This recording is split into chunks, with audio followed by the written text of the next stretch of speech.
case of skull fracture and yet to come for review on OPD basis to be seen. Honorable Minister, when we met as a committee, we received in-person witnesses. One of the persons we invited is Mr. Ralph St. Williams to come and testify to the committee. He agreed to come, but on the day of our appointment, he called with the lawyer that he would love to make a statement for the committee to use instead of being there personally for his own personal reason. So the committee agreed to receive a statement and evidence from him and his lawyer. Honorable Minister, I must say that I have just a brief summary of what he presented. The exhibit are all attached as a full document for your review and understanding. From his statement copy that is attached to our report, the witness stressed that his distress and frustration was escalated by a nurse who made provocative remarks in the context of emergency, and this triggered his response. He also stated that at no point did he physically assault any medical staff or witness any person from among the bikers assaulting a hospital staff. He also made another assertion that no patient was intentionally filmed or videoed or targeted as his recording, because everything he did was targeted toward the delay, and that he thought the committee and any other person must have that urgent concern to see.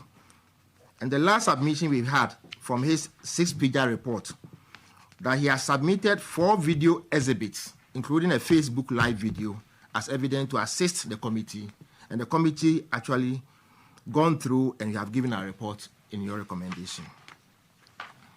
So, Honorable Minister, and I can assure the public that we will see to the full implementation of the recommendations. And I can hear far-reaching recommendations even going beyond Rich Hospital. The next phase of the implementation of the recommendations, for me, is the most important stage. And so I can assure you that not only are we going to see to it that Rich takes back its glory, but we'll make sure that whatever work you have done will also have positive impact on the rest of the health facilities we have in this country. Most of the recommendations you have mentioned, as I've heard, I am now going to take my time. We'll have a committee in place, and then we'll digest it one after the other and see to the full implementation. But at a glance and on hearing you, most of them we have already started working on it, and people who have monitored the media space will attest to the fact that I've on several occasions mentioned PPP, retooling of our health facilities, and all that. So it fits well into government priority areas, and that we'll continue to do whatever it takes to improve upon the health sector of this country. And I'm very sure that we may not be able to make it perfect. Make sure that whatever work you have done will also have positive impact on the rest of the health facilities we have in this country. Most of the recommendations you have mentioned, as I've heard, I am now going to take my time. We'll have a committee in place, and then we'll digest it one after the other and see to the full implementation. But at a glance and on hearing you, most of them we have already started working on it, and people who have monitored the media space will attest to the fact that I've on several occasions mentioned PPP, retooling of our health facilities, and all that. So it fits well into government priority areas, and that we'll continue to do whatever it takes to improve upon the health sector of this country. And I'm very sure that we may not be able to make it perfect, but we'll improve upon it. And we are not going to put this report or recommendations on the shelves. Immediately, we are going to start implementing them. I thank you. God be the glory. We are grateful to the cause for at long last restoring the liberty of the accused person, our client, the man of Pachiasari. And all that we can say is that we are grateful to the court. We are grateful to the teaming supporters and the media fraternity and all that have showed love as far as his predicaments are concerned. We maintain that once he has pleaded not guilty to the offense that he has been charged with, we pray that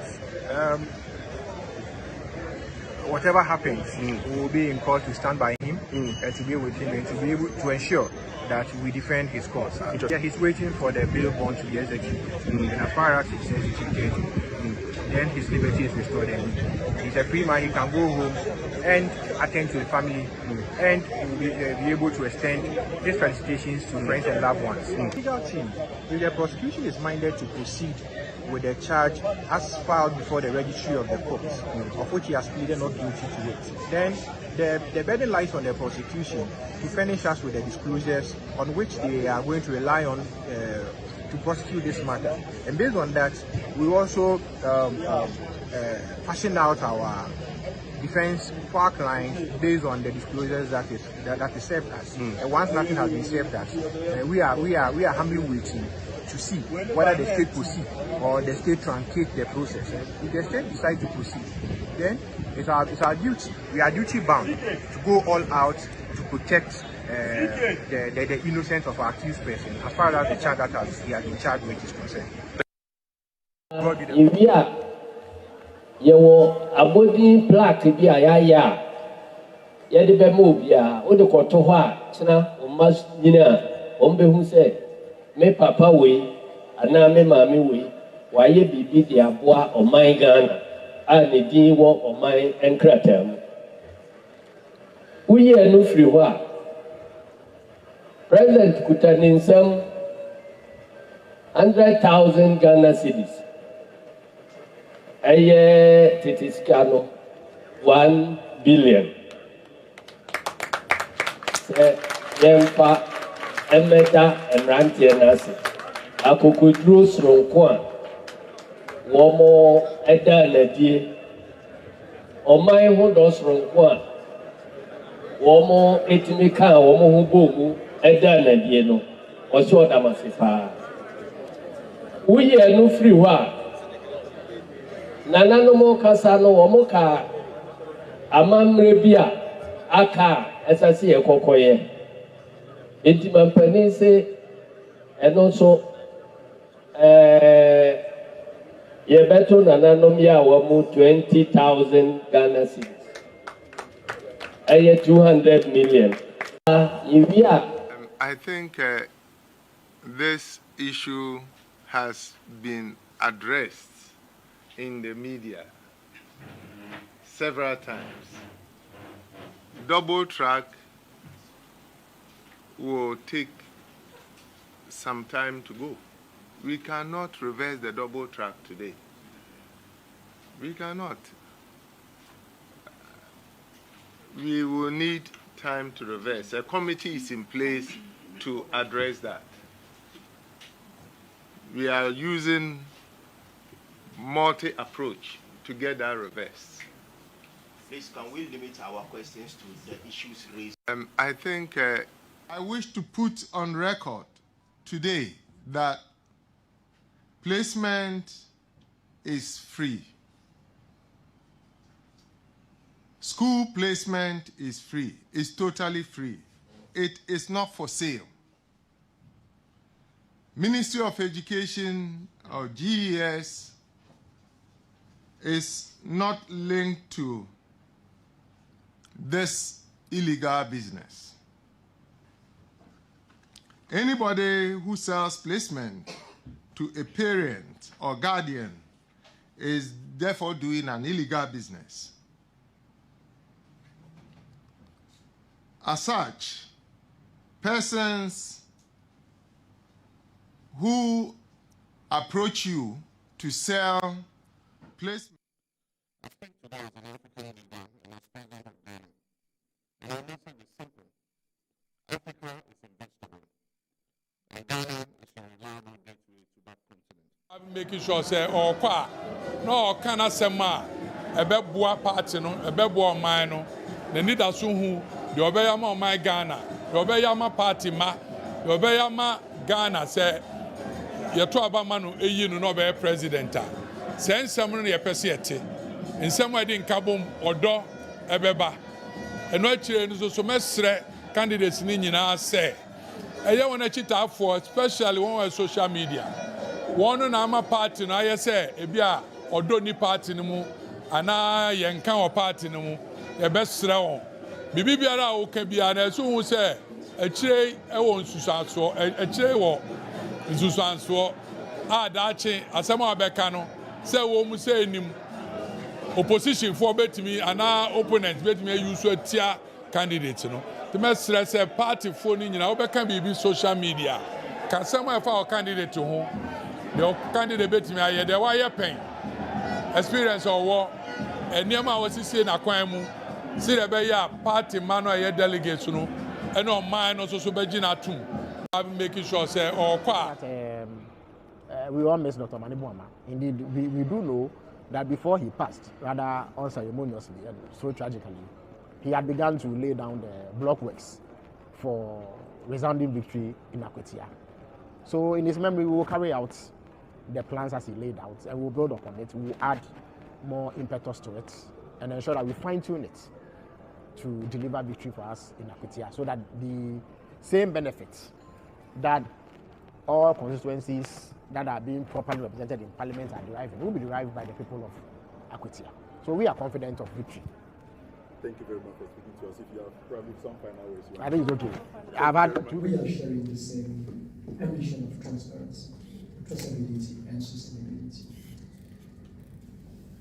I would like to say that 4 years ago when I took my office here in Accra, one of the first engagements was with your ministry. So you will remember that.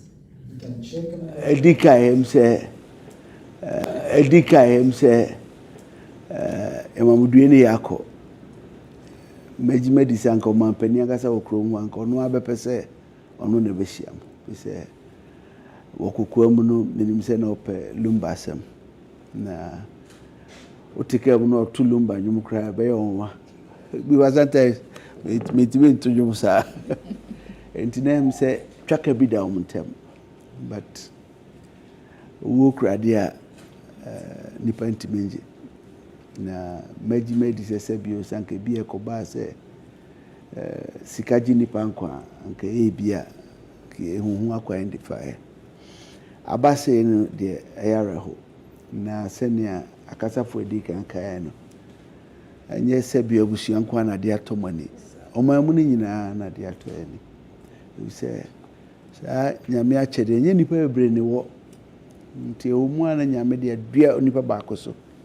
wo areho mu a na no kasa na nyomto ma wo nya akomatoyem wo wani gemu so a na no nyomo oto na so timi ma wani je ni sipeye empo ififi o kura na asore nyomo so abewo ti ade kunkun bi kon so kura no tie anwuma enua ne to a mijibi di se na ma ho aheha o kakra ese medical aka se enye busuanko na de atomoni no em se funeral planning committee ni be mo ne yenua na no ye adi sa oso na enunyam ono de ahya magana manti yenso yentimi nka se yenso yenhye na enunyam na yebebo mampani so amane watia no na chikakra ye ka se o Singapore oye odi djuma ma oman na ya gina dwenkyere but mejimedi se ni tie mu ni se kwan bi a se so busuase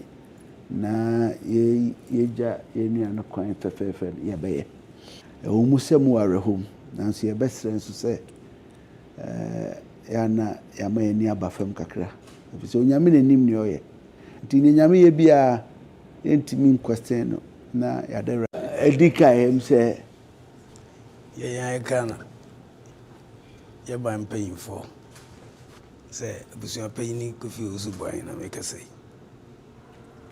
de mekana na paya ne say aseda ena ye de bam esan se bra mote se kojo afrimu a ya mebo mane kura no moka bibi ma wi ase se ampa kojo nye ye nkwan ye dia na ye mo soso mo dia ma wi ase nyina ati na so bra na ye pese bebo mamane no se nyama kakra kakra be betwe mu we si ane ko ana oye na ɛnya deɛ nso so yɛbɛtumi atena ase sɛ yɛntumi ma mo no ase ɛmmɛbɔ mo amanneɛ nti anɔpa yi ɛsim bɛbɔ mo amanneɛ a ɛtitiri paa sɛ aseda ɛna yɛde ma mo na afei nso so no sɛdeɛ na me maame kasa na ɔka kwadwo asɛm no kwadwo yɛ obi a kyerɛ sɛ wabɔ ne ho mmɔden na ne nyinaa nso yɛ mo anso mo mpaebɔ ɛne motɔn a motɔn no na ɔde kɔɔ saa ɛm sɛ sɛ ɛberɛ aso sɛ yɛdi ne na awɔtwe nneɛma bi nti momfa nkyɛ yɛn yɛntumi ama ha ntɛm sane sɛ mo ankasa na mo nso so na adagye ni ha koraa ɛno nti na ama saa berɛ yi na yɛbɛtumi abɛbɔ mo amanneɛ na agya kwadwo ayɛ mo deɛ no wayɛ mo biribia yi deɛ mmoa bi a mo nso mowɔ no agya moaso ayɛ ase na moapagya yɛyi ama yɛatumi ayɛ deɛ ɛsɛ sɛ yɛtumi ɛyɛ nti anɔpa yi yɛnkura no pɔ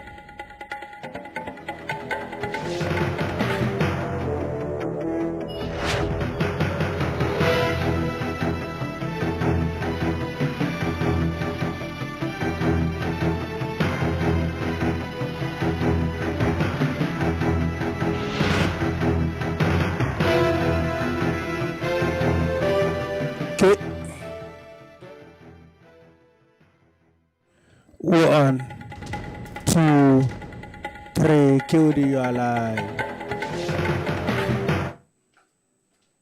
Yawoda enyumre na nsedu yado enyumra na wose atenase na omai gan emu ensensem yetimi eka ho ensem enso ewo ha odonfo ede ne de isu adomye a yebetenase na yedi nkomo ede afa Ghana ehu a punch jumedi na nyumre yede ebremu kwapense nondu ebebo yebetenase na sɛdeɛ ɛwɔ sɛ yɛde to no yɛabɔmmɔden a na yɛde ato na yɛaka asɛm no sɛdeɛ ɛwɔ sɛ yɛka no pɛpɛpɛpɛpɛpɛ ɛnɛ nsɛm a ɛwɔ hɔ no ɛdɔɔso nyame ɛyɛ adom a Dr. Enoch Champong dodoɔ no afrɛ no ɔwɔ ahene Champong saa na dodoɔ no afrɛ no ɔno ɛyɛ kasamafo ɛde ma the New Patriotic Party ɔno ɛwɔ ha saa nso ɛna Nana Biribi Ba Boating oko NDC mu ewa santimantem ni Ghana hama nyina ono nso edimu ntintimai pa yɛbɛtenase na nsɛm a wɔsi edika no yɛbɔmɔden na yɛka ho nsɛm ɛnɛ anwumri nyame adom a enema yɛbɛdi ho nkɔmɔ ɛyɛ helicopter ɛkɔte tɔɔyɛ ɛwɔ Brɔfo Yedu Sikaman ɛne Brɔfo Yedu Forest Reserve na ɛwɔ hɔ no enra ene na wɔtwe emiensa ɛpɛpɛpɛ ya saa atoyere nkyɛm no ɛto Ghana fo na enra no mampanin ɛrɔ ne mpaboa kɛseɛ ɛde hyɛ the party chairman ɛyɛ Honorable Johnson Esiedu Nkatia ɛna regional minister mka Ashanti regional minister Dr. Frank Amwakohene so mungo gyina na nemu na wamo enkodi dwumason bi ɛwɔ hɔ ma no dwumason no ene sɛ nipa dumiansa wamo ɛboaye ma sɛbi mu a plane bɛhwe from sɛbi o manimu a ɛtete ɛpansamye na ebi sɛbi gya ahye no wamo boaye ɛboa no ma yetimi ɛde ɛbaayɛ yetimi enya ɛkosie ya no saa nipa dumiansa no wampanin ɛma yɛbɔ wɔn aba so sɛ nipa dumiansa no wɔmonye Ghana sika 100,000 kane no 1 billion na wɔn enchansi hɔ ankwa a ɔsan ɛde plaque ya obroni bɛka sɛ yɛkukyire nneɛma ɛde yɛgusoɔ ɛsan ɛde bɔ wɔn aba so sɛ daakye bi so wɔn ni hɔ na wɔn nkyiri maba etimi ayɛ adanseɛ sɛ ɛho hia sɛ yɛpa akofoɔ wɔn agye Ghana esi hɔ no wɔn ene to wɔn esi hɔ ya wɔn agye Ghana esi hɔ wɔn ananso hɔ a ɔsan ɛhyɛ wɔn bɔ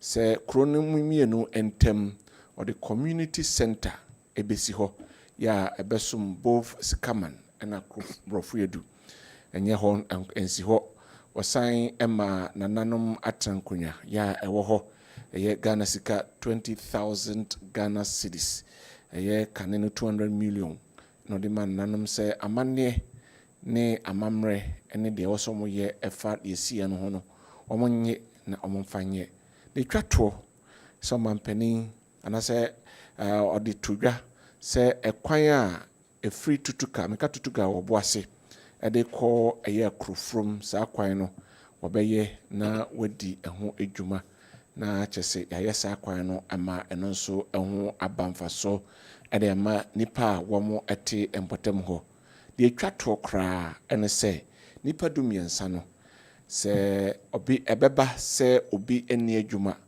aban ɛbɛpɛ sɛ ɔbɛpɛ adwuma ɛde ama nipa korɔ no based on nipa korɔ no sɛdeɛ ne nimdeɛ ɛne ne skill ɛnso ɛteɛ na ɛno ɛho nsɛm ɛka yɛ discussion ho ɛnɛ anwummere yɛba abɛdi ɛho nkɔmmɔ ɛnso ɛwɔ ha na yɛbɛka SHS ɛho nsɛnsɛm ɛnso kakra wobɛkaeɛ a Nana Dankwa Akufo-Addo ɛna ɛkɔfa a free SHS ɛba na double track ɛka no ho yɛ wɔde ɛbaeɛ na double track no ɛbaeɛ yi Nana Dankwa Akufo-Addo wobɛfiri aban mu anaasɛ before a yɛbɛto aba 2024 no na ɛyɛ ɔma adwene sɛ by 2026 ɔmo ɛbɛyi double track no ɛde afiri hɔ nom ɔmampanin a wɔte so yi ɛyɛ His Excellency John Dramani Mahama ɛbɛtena adwa so ɔyɛ meetings ahodoɔ bebree nhyiamu ahodoɔ bebree ɛne amanfoɔ bebree didi nkɔmmɔ wɔn nso de bɛto dwa sɛ nyame yɛ adom a 2027 double track no ɛbɛfiri hɔ ɛnɛ yi the Director General of Ghana Education Service ɛde abɛto dwa sɛ ɛnimanim yɛ yɛbɛyɛ den sɛ double track no yɛbɛyi ɛde afiri hɔ ti ɛbɛka yɛn sɛnkae no ho na yɛahwɛ ɛdeɛn ɛna asɔ double track no mu nti a ɛnɛ yi ɛho akɔnyɛ den sɛ yɛbɛtumi ɛyɛ afiri hɔ ɛho nsɛm wɔ ha ɛyɛ na MPP4 ɛde bɔɔ mampanin a ɔte so ne n'aban sɛ ɔmote ɛyɛ opposition na ɔmo ɛde to dwa sɛ ɛho hia sɛ wɔ sɛ yɛnya double track no ɔmo ba a ɛnim yɛ a ɔmɛyi afiri hɔ fɛdeɛ na asie nti a aba no saa yɛbɛbɔbɔ ho no anwummere yi na yɛahwɛ sɛ nti a aba no saa ɛne yɛ a yɛkasa yi mpanyinfoɔ atitire mmiɛnsa yɛ a ɔmowɔ New Patriotic Party kuo no mu ɛkɔpike form sɛ ɔmpɛ sɛ wɔn mu atu frankaa ɛde ma party no nyame adom a party no kɔto aba on the 31st of January 2026 a nipa mmiɛnsa yi ɛyɛ Owura Brian Echampong ɛnra wɔde ne forms ɛkɔ submiteɛ na ɔka nsɛm ahodoɔ bebree sɛ yɛpɛ obi a ɔbɛtumi adi party n'anim na ɔde adi nkonimdie ɛde ama party no afei wɔdi Ghana anim ɛde Ghana akɔ bɔhyɛ asase no so a na yɛ ɔno Brian Echampong ti partyfoɔ ɛnto aba ɛmfa ɛma no na ɔmbɛdi party n'anim na ɔnsan ɛni Ghana anim Ghanafoɔ to aba ma no a ɔde Ghana akɔdu mpɛmpɛnso a ɛwɔ sɛ yɛduru ɛnora korɔ na Kennedy Akɔmprɛko Japan ɔno nso ɛde ne deɛ ɛkɔɛ na ɔno nso ɛde nsɛm ɛde to dwa na deɛ ne ɔka nyinaa ne sɛ ebisi ɔmo experience ebisi ɔmo expertise ɔno deɛ ɔka ne mmienu nyinaa ɛbom na ne nnwuma a wayɛ ɛwɔ Ghana ha ɛdi ɛkyerɛ sɛ ɔno ɔma nnwuma nti wɔba a mmabunu no bɛnyɛ nnwuma ayɔ ɔno ɛyɛ nsɛm a ɔno nso ɛde to dwa ɛwɔ hɔ ɛnɛ yi Alhaji Mahmoud Bawumia ɔno nso ɛkɔpie ɛyɛ party headquarters ɛde ne forms ɛkɔɛ na ɔno nso de nsɛm ahodoɔ ɛde to dwa sɛ ɛnɛ yi obi a yɛtɔn no a yɛtɔ ɛyɛ wɔno ɛna ɛba ahobraseɛ si yɛnka nipa mmom ɔwɔ ideas a ɔwɔ intellect a emu dɔ sɛ nimdeɛ a emu dɔ yɛ obetumi ɛde Ghana akɔdu ɛyɛ bɔhyɛ asase no so ɛni nso ɔmo aka no ayɛ ɔmo adwene sɛ mmerepam ɔmo nso ɛde ɔmo deɛ ɛbɛba na engineer Adai Nimo Francis deɛ wɔse ɛnyɛ adeɛ a ɔbɛpere because nneɛma bi ɛkɔ so ɛwɔ MPP ne mu a ɛnyɛ adeɛ a ɛsɔ ani ɔne ne mfɛfoɔ ne wɔn a wɔkabɔ mu na wɔn ɛfɔm okuo no mekanikuo no ne team no wɔn nso atu ne fo ɛkyerɛ sɛ kwan a wɔn fa so akɔto aba no 31st of January 2026 no ɛnyɛ ne kwan so no deɛ ɛtɔ so mmienu top bottom approach no ɛno nso ɛnyɛ party no ne kwan so deɛ ɛtɔ so mmiɛnsa ɛne sɛ asɛ party mpanyinfoɔ no ayɛ ɔmo adwene sɛ nipa baako pɛ ɛna mpɛ sɛ obetu frankaa ɛde ɛma ɛyɛ party no ɛno nso nyɛ ne kwan so ne deɛ ɛtɔ so 9 ɛne sɛ sika ɛne party no gye 4.6 million Ghana cedis no emu edu te sɛ party no akɔyɛ sɛ wɔn eyi sika na wɔn agya ɛyɛ wɔn yi sika na wɔn agya obi a sɛbi onim de na ɔwatu ho akyɛ sɛ ɔde bɛboa party no nti ɛnɛ yi anso ne sika ɛho nsɛm no nɛ yɛbɛhwɛ saa nsɛm yi na yɛdi ɛho nkɔmmɔ ɛwɔ dwumadie yi ɛso mmiɛnhwɛ videos 1 or 2 bi pɛ na maba bɛma abadwafoɔ akɔ aba ne nso ama mbrɛ so anom na akyerɛ yɛatoa so ɛwɔ ha ti mmiɛnkɔ ɔmampanin ɛda so wɔ Singapore na ogu so a wɔne Singaporeans investors edi nkɔmmɔ sɛ mmra so sɛ Ghana ɛwɔ sɛ yɛnso yɛkɔ no ɛkɔsua deɛ wɔbɛkae a Singapore fo mbɛsua deɛ wɔ ha o na de kɔɔyɛ ɛna ɔmudi mfie eduosien yɛsɛ Ghana nyɛ tipani wɔ mo kura yɛmmɛ wɔ mo baabiaa nti sɛ yɛnso yɛkɔ tapo bi near the Ababe ye man ye. Singapore edi 60 years no. 2 years time. Ghana ebedi 70 years.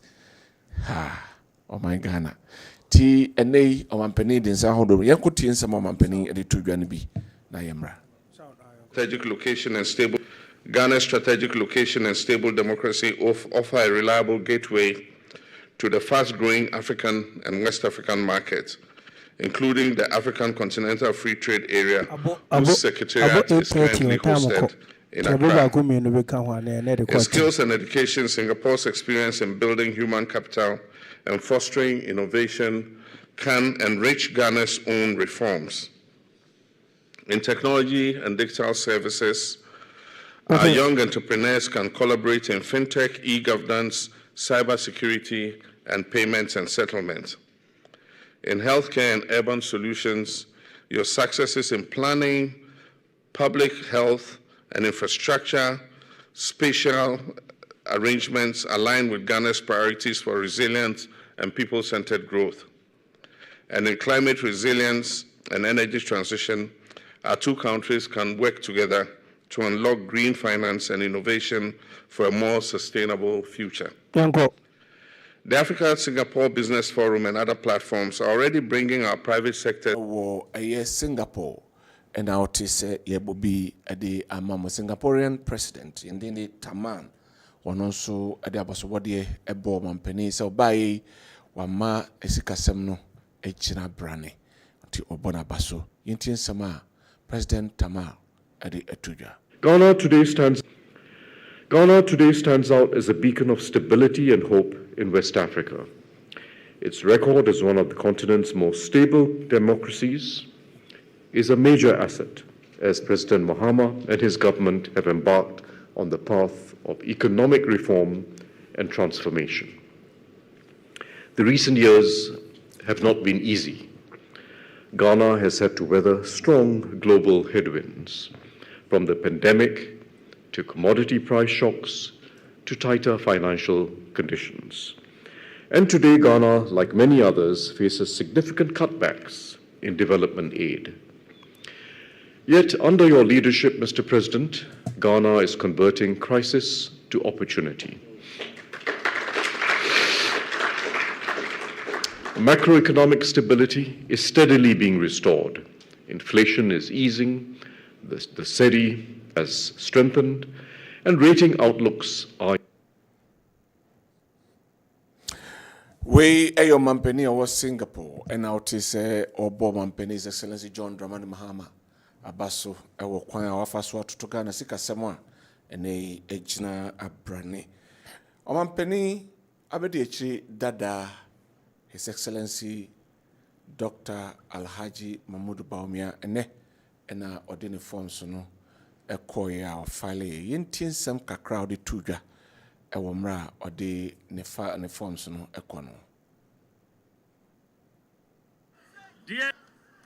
Dear delegates, the most important desire in the hearts of all our colleagues is a win in 2028. We have to put our best foot forward as we rebuild our party towards that election.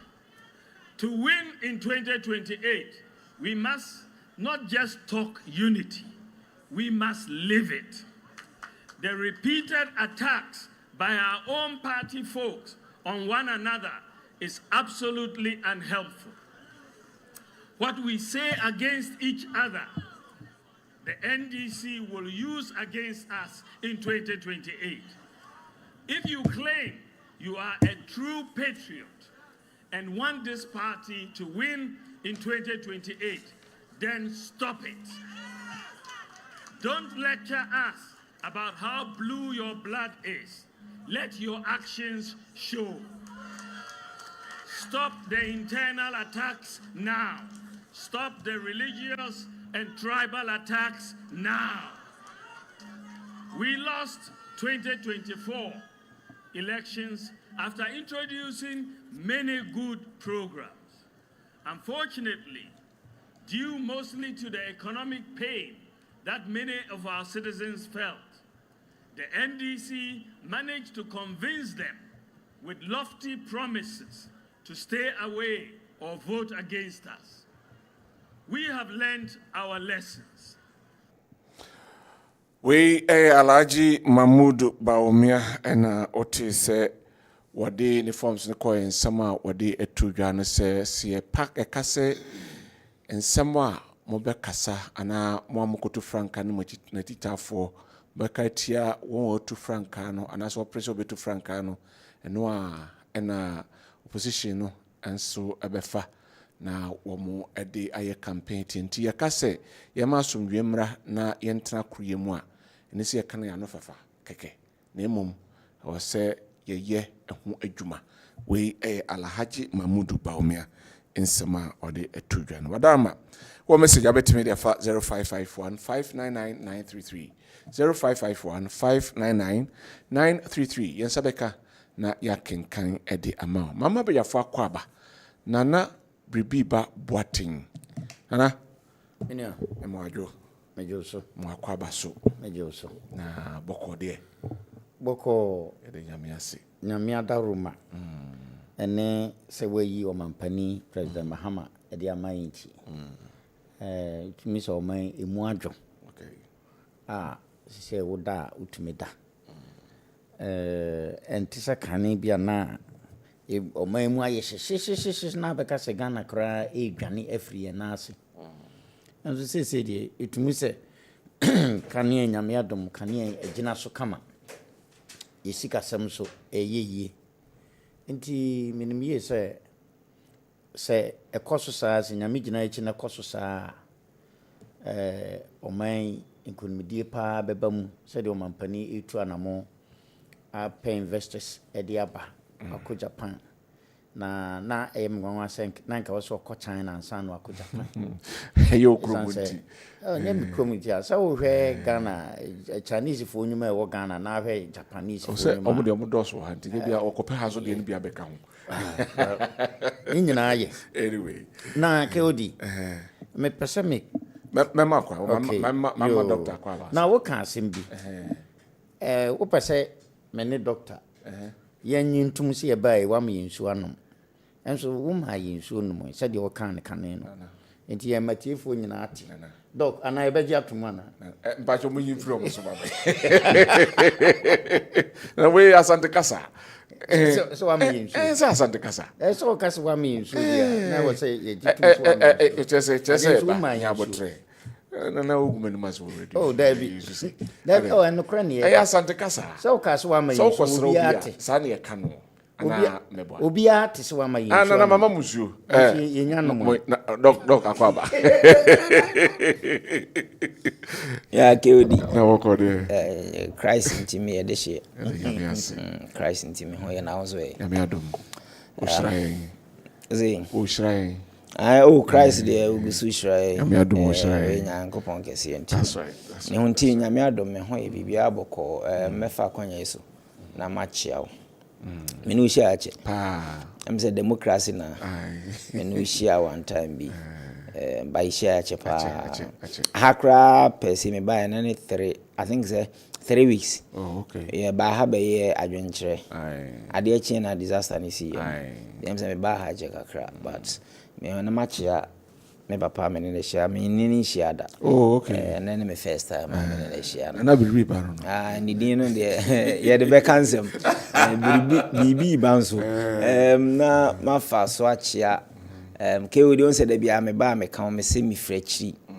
Chiri na me free no not because of distance.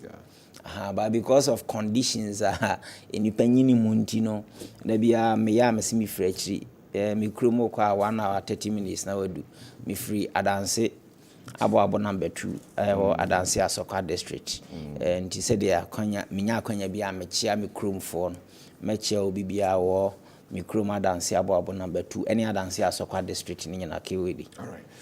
Na so wasam kakraka ma minti wansa obi a was ye femia no na ye main topics na so Oka Singapore no na simbishi we said the Chinese for can Singapore. I can say Singapore. Na kan Singapore. Sana Chinese for can. Okay. Na Kewodi. Mani Freddy. Na enipa me hu say omumpe enipa dwam kasa as a public. Ubia is a medical doctor. Okay. No say medical doctors no obi cancel a doctor enye doctors ni nyina na sabiu omohwe apomuden be academic enwomesuam ena wagi sa abudini no ena ye wo omo akirade enso ena ye wo omo asabi doctors ya omo nso ehwe nipa yade fam na sa doctors no womo ntam pekasa utumi se dodo no a yehu wo mo no mo da boko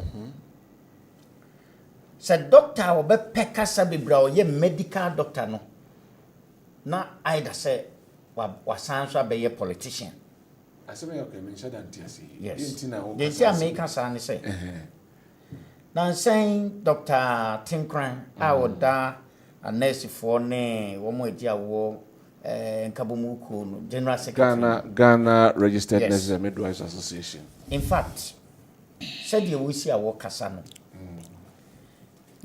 It seems she always want to hold the whole nation into ransom, which is not supposed to be so. And the attitude, it doesn't represent the title that he holds as a doctor. Oh, there be. Tie Kewodi hwe ewiase enti sabio ne maame ne papa ewo no kra no wo mo anhye ne se chinchina anche nkoye doctor. He chose to be a medical doctor. His profession no ye wo no ne nhye no wan fan free soro ne bae ono an ye na dwen say this is the direction that I want to go. It is what take this direction no Kewodi adwuma bia wo be wadwen so ye bia ye wonne ma bebre wo mu a ye be ka say occupational hazard. Okay. Ontumi ntwe ho mfrim. But media how many say mo amagye atom ho so say mo behwe ya pomudin amayen no mo nsan fa pomudin no a mo behwe yen no ensan hunahuna yen enkan ya no ntum kan en sedem ena ye be ko strike ena ye be say na say wa be ka say press journalist ya wo mo t studio wo mo ye papa wo mo kasa no they will come and meet them in their hospitals and here one and na say bi atwa mu a wɔn call strike here. Ɔsi yɛn de ewu ni de yehu bi dan ti enipa wu look na nsan o san bɛ kasa so obi kyerɛ na dwena ti sɛ kuyani look sɛ woyɛ doctor medical doctor ɛyɛ dwuma ɛyɛ passionate profession ɛnyɛ sɛ obi asɔre ya na ɔkɔ sɛ ɔkɔyɛ medical doctor eti yɛn fa ne sɛ biribi asi na yɛbɛkɔ strike ɛnam sɛ ɔman no Musimo ko striker.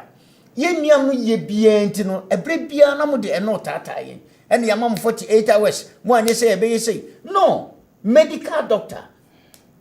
That's odekuwa no. Ekuo no awoda no no ti o. Ekuo no oda no. Okay, he. A collective decision on no be come. No, KOD. No. Ono ofan personally.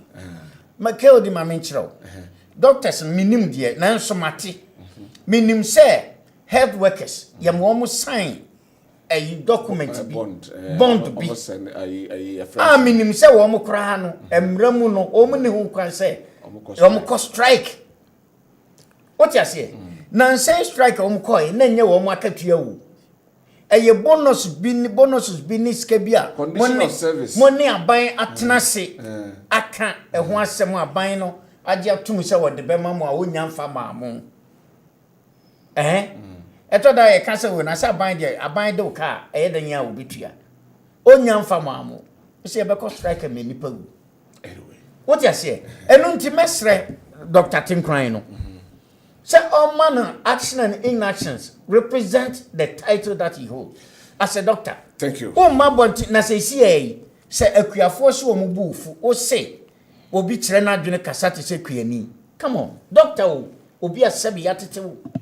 yedi watene fi atete wo akọ school akọgina bodin krata utumi bio ano be kasa saa na se akuafo wo gana nyina so se enne ye banche ne ye board ye be mena hyewura mu apro ye de be kọ wura mu ho ne ye yerenom ne ye ma akọ wo fufu adi e wo wura mu ye mfa bi mafia wo doctor no pon adwuma ba e de na obedie me das nana se driver fo wo gana nyina eso obia wo ye private wo ye hwan obia mfa ne kan si dem a wo doctor no wo better na wo akwadwuma eje wo so ohunu se obi adwuma bi a wo ye bia it is equally important. Thank you. Assist. Thank you very much. Eje wo so hunu na o man no doc doctor we dey me ni se wo ye doctor wo ye medical ono academic doctor me nso me ye health public health practitioner. And to on the ne kasa. Ana ka kire. KOD medase me papa din no bibriba. Bibriba. Something is coming. Nearby nye. Bibriba oh yes, nearby the nye. I didn't na make kasa you see. Mesrem papa say politicians on. Some of them behave as though omuni munyansa chen will be some and only ade ba ko high o men ade sia ni nim hu nim de kra pese e ka ho asem isi sa enioma na e course no yinjai ade isi one report na committee no set na on the buy KOD omo say omo hu dislocation was their terms of reference now to go and look for dislocation. Oh, say it is about assault. Inti assault to be doesn't mean say or say nipa nya dislocation answer. So almost say there's no dislocating na beti. It's not only about that. There was an assault, invasion of privacy. And call for patience maami bi ane abrewa bi a oda ne bana so. You are invading people's privacy, but I don't know how they said there was no dislocation. You see, Mestre say, Obia ko school, ikusiana ade. Obia on a profession. Yemfasa respect and my professionals. Adia Ghana ha edi enya ba ko pa ye the attitude of politicians. In most cases, omu behave as demigods, untouchable. Into oya de na nya no bi kaka kire na then we want to circumvent ade de fa besen be suppressing nipa no two papa no oya union leader he is not speaking for himself. I don't know what say me papa here. Say in most of the things he is doing, he is not doing in his capacity or for his personal gain as Dr. Tenkran. He is leading labor union. In Tisawuko labor union meetings, the Mobeka as collective group, who as leader, on our presenting. Inti mesre say emayem fa obi entagi obi say or ye nyoma bi na eye personal. No, he is a union leader. Yen ye call you tag ye call meeting na say ye take decision na ye leaders na de beto abontin you tag member bi ankasa because you are not sanctioned by the union to speak on their behalf. It is only your leaders. Inti ukasa ma wo mu nyina. Inti sometimes o can be say now ya nurses ne midwives a omunsu tie wu no, then they think say who take you omu leaders no on unduly. Then they become offended. Two, of I say or catch the journalists say mo beba beto yen e wo hospital mesro kutie fu interview no yes, you see a social media report now me I listening to the full interview. Say journalists, no, some of them are not being professional. The way they are handling the issue. But for him, he knows they will come and meet them at the hospital. They will not be like them.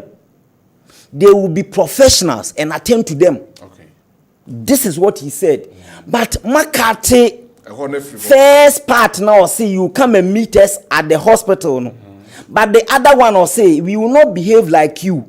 When you come and meet us, we will be professionals and attend to you professionally. This is what he said. But you see, because of propaganda, and for media houses, especially or more TV stations, or more Facebook war near them. No much ready better. You come and meet us at our hospitals, Dr. Tenkran. Total mischief. And papa so kan bia wo kan wa hayi e wan he video no mesre mumma professionals no, let's give them the needed respect. Because you see KOD school kwa yawo ade ba kwa ese yeti ase no hwe so kan social stratification theory, it will tell you say in every society certain positions, okay, need certain reward system ebema enipa nanya ego expansion because omu training area for you to become a medical doctor 6 years, 3 years clinical, 3 years preclinical, uya wa be housemanship 2 years na 8 years and son wa be house officer. And this will be rising through the ranks, no be a specialist, be a consultant. Na politician be or honomwa, or feel because of political power, ye dia manuntinu. Onimunyan such as our professionals now, they will not sit down. My yemfa politics and gagi professionals, and until most of them they are leaving. All right. Thank you very much, Mr. That's not a topic. That's not a topic. It was just for a moment. Just a minute. Mpanimfo ka asɛmbi ɔmo se sabi yɛsoma banyansani yɛnsoma na mɔtenten menyi ni sɛ association no ɔmo call meeting ɔmo ka kyerɛ doctor sɛ ɔmra meka sɛ obi akyerɛ na adwene te sɛ kuyani. All right. ɔmo anka saa nkyerɛ so meka. Evangelist Abel Kankambo Educate teacher bond the security tell the NDC to stop the hypocrisy. Double track system cannot be removed. Now, second, you wait till the helpers of the helicopter crash came out before government went to their aid. Hypocrisy is too much. Okay. I want to ask if some people brought into the promise of eliminating the double track by the NDC, if they believe so, then they don't know how politicians deceive the people to win power. Where are the CSOs who suggested that the free SHS must be reviewed? They hated Nana for nothing. Kwame Ewotakwa and Odiwe Abraying. We security.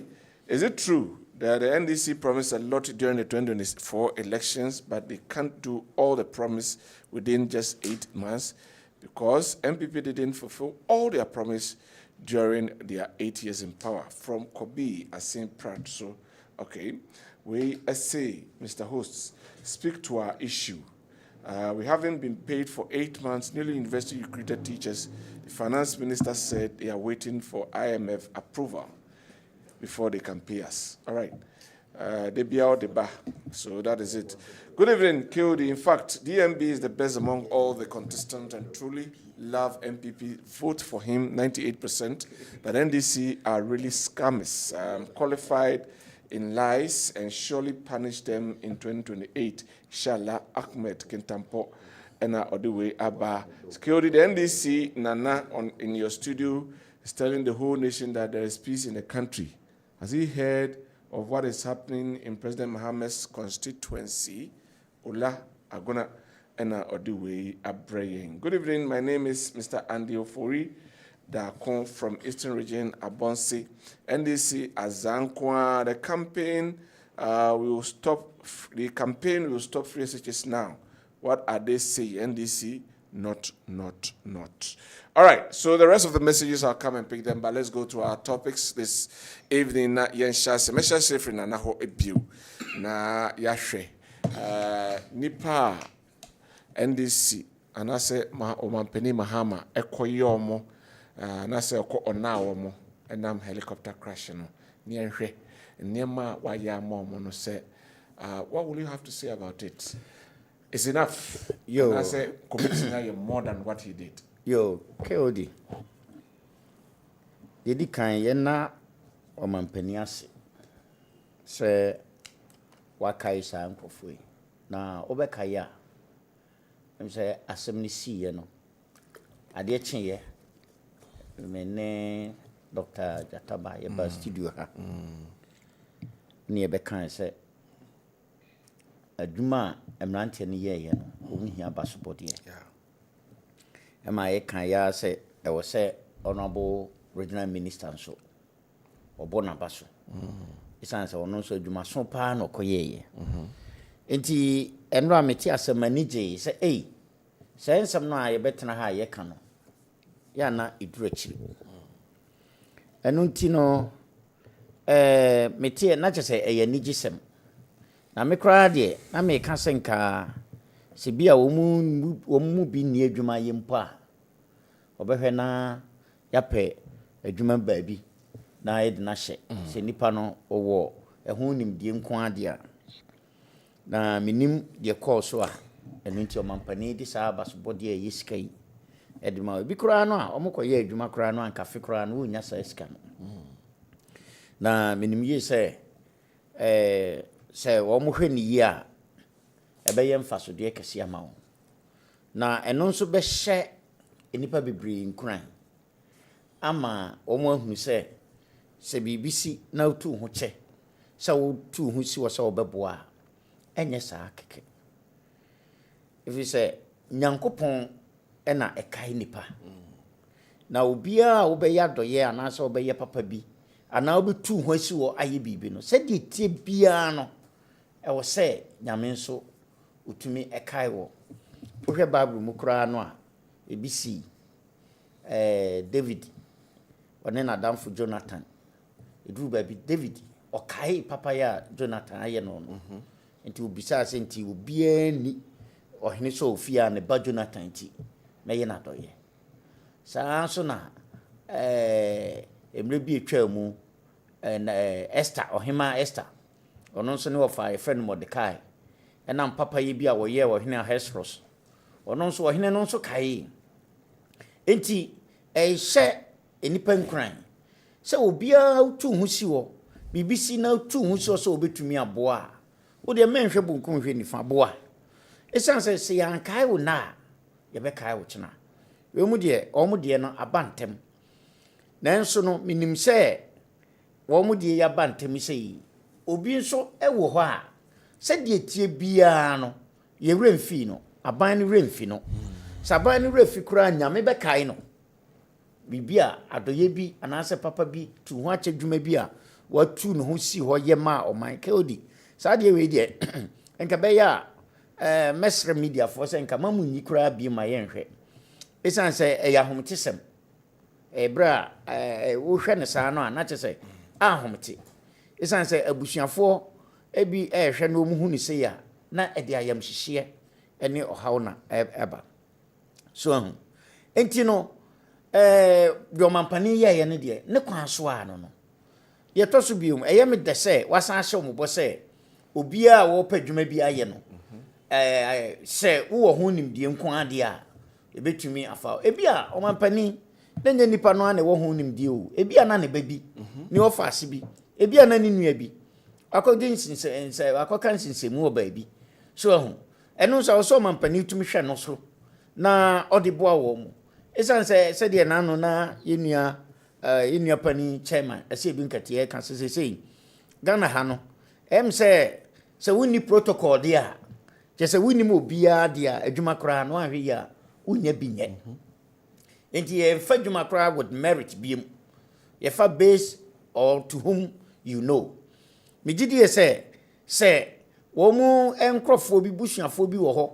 mankɔ school ebi a na me wɔ faase bi akɔ school ebi a na me nua bi akɔ school ebi a na me ba bi na akɔ school akɔduru baabi a wabɛtena fie a wɔnya adwuma nya a ɛno nso aban bɛtumi ahwɛ ho na wɔn de aboa wɔn na anika sɛm a ɛwɔ hɔ nsɛ wɔso wɔkɔsi community center ama saa nkuro no mmienu ɛno nso bɛba abɛyɛ nkae dum bi a megye die sɛ berɛ biara no a yɛn mo nananom bɛba no wɔn bɛka ho asɛm akyerɛ wɔn sɛ mmerɛ bi atwa mu a biribi sei ɛsiiɛ no ɛna ɔmampani nam so a ɔbɛyɛ wie sei de maa yɛn deɛ ɛtɔ so bi ɔso ɔbɛyɛ wɔn kwan asan de ama wɔn ne nyinaa no sabio sɛdeɛ mpani ka sɛ biribi sɛ yɛ mu no na biribi nso ɛyie mu a na wobɛbisa sɛ na adan ɛna biribi sɛ nsɛi ansana biribi papa bi nso apie firi mu aba obiara ntumi nti nyankopɔn hyehyɛ ase obiara ntumi nti ase o saa ne nyame wɔyɛ nadeɛ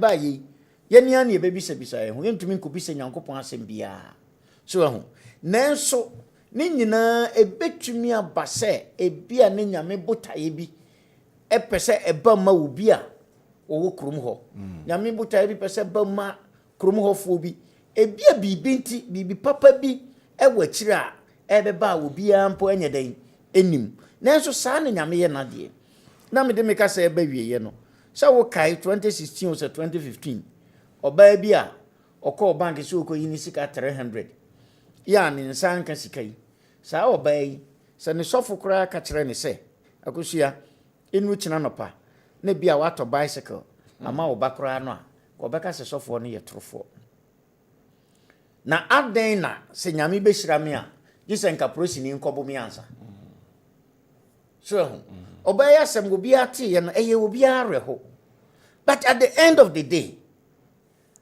obiara ne sika ka 300 a wɔkɔyi abɛdi ne mma awuo no adeɛ kye yɛn no anya fie mu a adeɛ kye yɛn no anya billions of cedis or they could start business adeɛ kye yɛn no anya car adɛnti a ɛsan sɛ prosini bi akɔbo no enti nneɛma wei nyinaa na yɛhwɛ na yɛde akyekyere yɛ werɛ na yɛde atu yɛn ho fo na yɛakae sɛ ebia biribi papa bi ɛwɔ animu enti abusuafoɔ no bɛkɔ so ahyɛ wɔn ho den na yɛahwɛ sɛdeɛ mede yɛkan asɛm bi wɔ Bible mu a 1 Corinthians 2:7 hɔ se na ewiase atumfoɔ no sɛ wɔn mu hunu sɛ yɛbɛkum Yesu amana bɛgye din aburu din nyinaa so a nkɔmɔ anku no wahu enti minim yie sɛ deɛ esi n'akyi no Nyankopɔn nam so ɔbɛma bibi papa bi aba sɛdeɛ ahyɛseɛ wɔ kurom hɔ no sɛ branti deɛ wonya 100,000 da no ɛnɛ wɔnya bi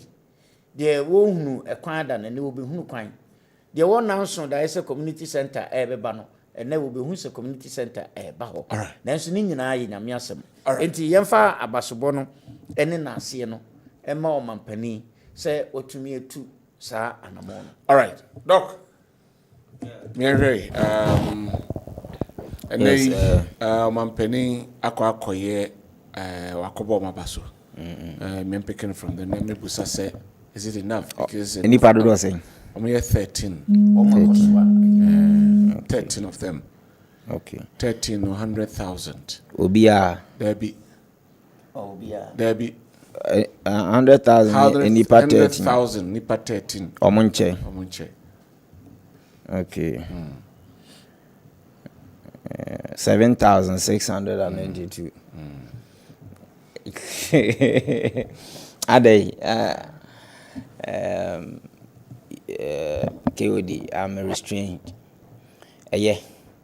You may be restrained. Yes. What will restrain you? I want you to flow. No, because you see, Obeka, you see, Obeka, no, the lump sum, no, 100,000. Yeah. But you see, so divided by 13 now. Now share the effort they put in. Though you are rewarding them, but sometimes when a reward be a hard man, ancient crime. The reward should always be monetary because. And they are listen plug in the cry enough because a showing Munyams, a whole nation recognizing your efforts.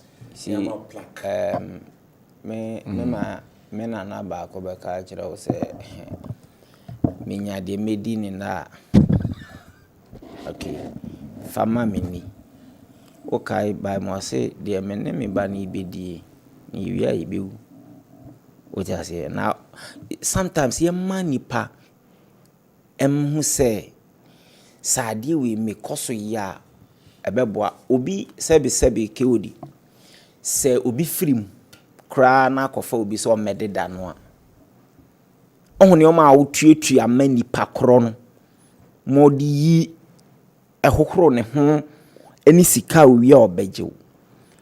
These young men omuni military training, any you can say disaster management training, no, but they risk their lives. A coy. Na me adeba kwa me share na eye me pa yese omunya sa akukuduro no timi so a inipa na atorenche ma to wo mo no adanka sade wo mo ba fo mo. Ade ba ku bi oni se eye se e bebo nipa ba so ene de because oman bia on recognize the heroes no. So how man say it's not worth dying for. It's no the but in as much as ye bo ma baso ye more abaso a enipa no obetim dia ye bibi. Yes. That's what the promise attack. So what we need you man. You show skill. Me a pay be do was. NTCC no omo sikaman. Any bro food. Me ko secondary school oboase. Inti tutu ka kwan na so ombe no. Ko nsikesi. Me ko sikesi. Okay. Me sikesi product pa. Aha. Inti sa kwan no e community nyina be benefit. Yes. And I'm called Sectec. Do go uba sikesi. 1 year. Okay. And e wi a ye koye o students ye koye we inti mejo di akwan. Ko 1 year. Ah okay. Inti KD. Sikesi for mo hwe papa we ko odi nan mo entike odi si ni ameme me peni se ye bebo o mabaso eno de ye but promise no say yes wo mo was skill ya gi wo mobile data wi enke ni kwa se promise no kra ba bontin e wo say no ke odi si se wo pese wo bua obi man adwuma man livelihood your sustainable wo se afa na so obi was skill I didn't see 3 weeks ni. What me identify almost what me 13. You have intention. So obeboa wo enka sabre na mo bo ma baso no. Then sa particular adwuma baby ado motion it is announced. Wo ye de wo kwa ha because we have already done assessment of your skills. Because you see a program ni wie hwete saw. Wan hwe ya wo ko minister bi office kura wo nya kwan. Then wa be kan wo public. E de agi udin. I see. Sometimes you see, any kind say ye bibia for fanfare and public appreciation kekewu. I was say, ni owo ye no many panus empower to an amount. And is any pay 13 year more identify or more that day. E dey na see who kwan say nkasa abre magi or mobile data. No ma hu obi a skill, baby obi a betimi afiti more than ahye ho. Enti ka mo bo ma baso na mbegina simpie so no. Any part 13 we was skill we enti e dey na kwosha. So that say nadmo ebi ye na kwosha ye na kwosha rescue we ye na kwosha and this see afa no mo kwotwa application na so mo kwaye dai most of these people no so ube komu because uba mi krom for instance yen nyini no nia ube hu se wo skill bia wa ko school kakra bia ye teacher ni na me din komo na chese ekuafo ne doso yes ekuafo doso teacher for ho nurses ho but sa ni pa 13 no almost skills set ye dey I was think about this time o ma yes bio data ni nyina na ke ye hu ye de we kwa ha ye de we obi gina nchen a na motivate ni say enipa BBC wo sikaman brofod no omo koye ye ne yesi ye de we koye adwuma we ye de we koye adwuma ntia ne bibi aba mesumi koye bi bia ho na mesumi nhira bede anase makonya bi bepie ba be kasa afi na wo koye assessment amesere mpanimfo we nko ade adabraka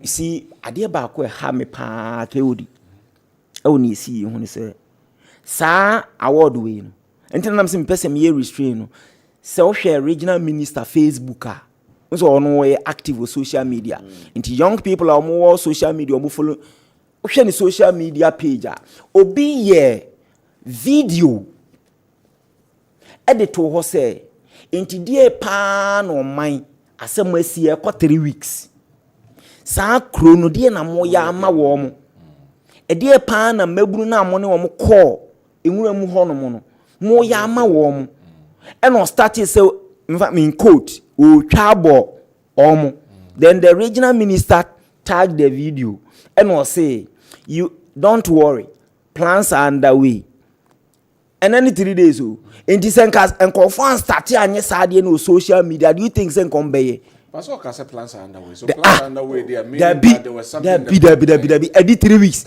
o twa mo bia be video answer okay edit 3 weeks matimi identify wo mo dadaada wo kai melcom e collapse some time ago security service for na abranti minim so a police name so jani o mekai pa because of the way we see here adwuma saade no that very day na mo promote no that very day na mo promote no a shen phone crying into Israel for ne buy or mode sa security dogs near the buy ne wo cameras no afi was a security phone you know be a pe because ni nua bi koye yes ade na unya promotion anti mesre say going forward no say BBC say ya yenye very proactive ma yentwen ma obi nkotena social media nkokeka sa ansem no emfa mpanimfo ho na afi regional minister may respond may assure ansa na quickly na ye say ye debi mesre omumma enye tamios se ne be ya be hye nkofo nkran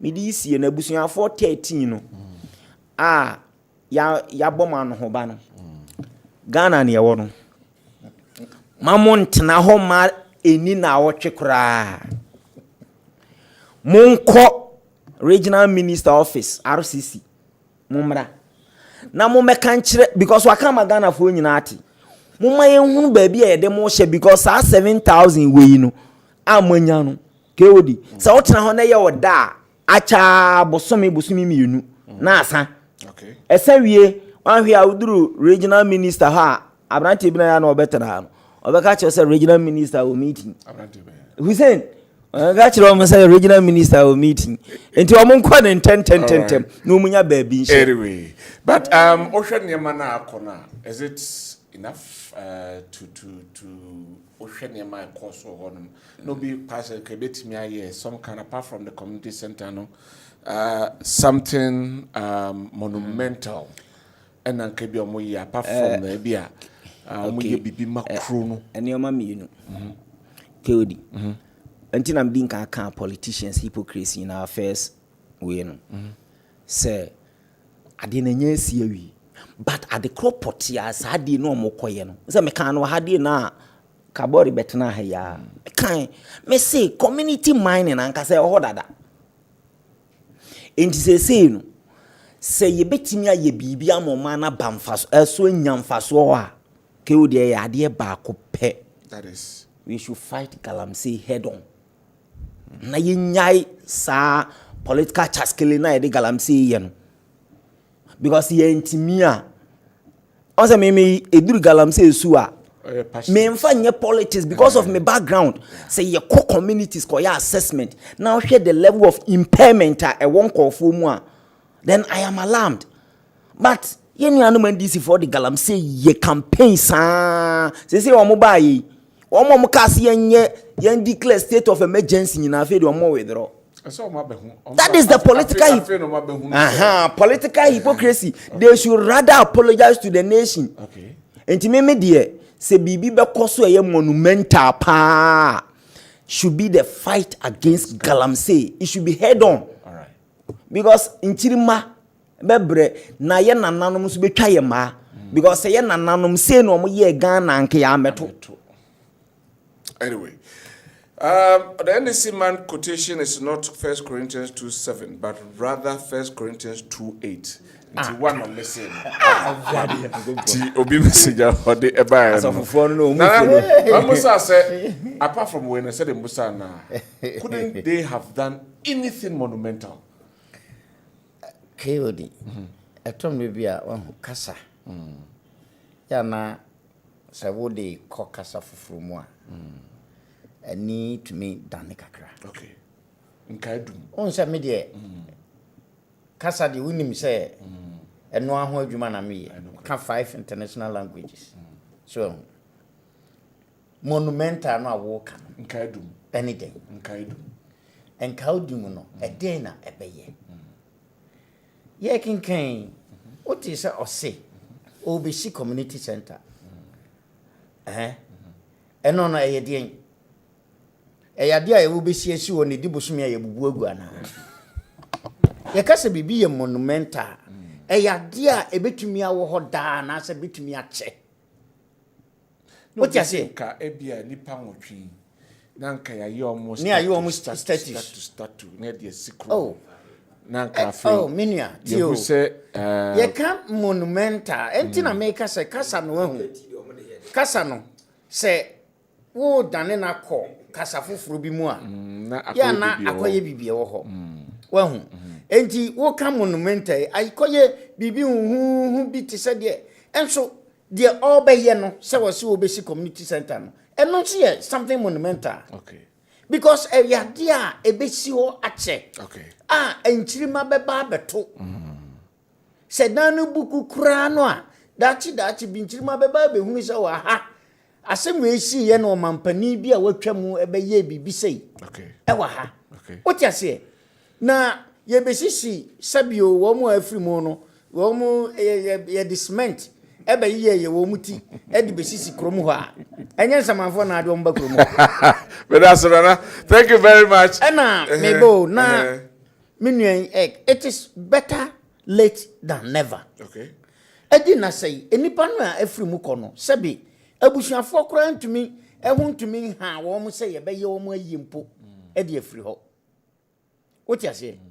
Ena enye eno nso na obi di nani atoso say on se me ka kire o se me ka sa me ka say asem ni si ya de chin ya ye ba studio ha no ye be kan say saafo no sa nipa no aye sa eduma no e wo so mampani bo mo abaso asem si edi na say na atwe me nsani ena enka ye bi aba eno kura na ye big plus so eno ena wo mo asabi wo mo je abasobode kura no obia ma me kan say ntimi nua enye social media no a obi betena ho ye say ena dadaada ye nkai obi no nya no ne ma epushi obi e ma no koka say ene mumie nkoye bibi no nemum eyade a eyemre ne sese ne de ye ade no ebi kura no ase wanye ne na enkechena no de beba no ebe ye kese achen de ye anyway what you say eti misramu bi nya niema nyina ne de ye hwe ye de political spectacle ehye na ye ka ho asem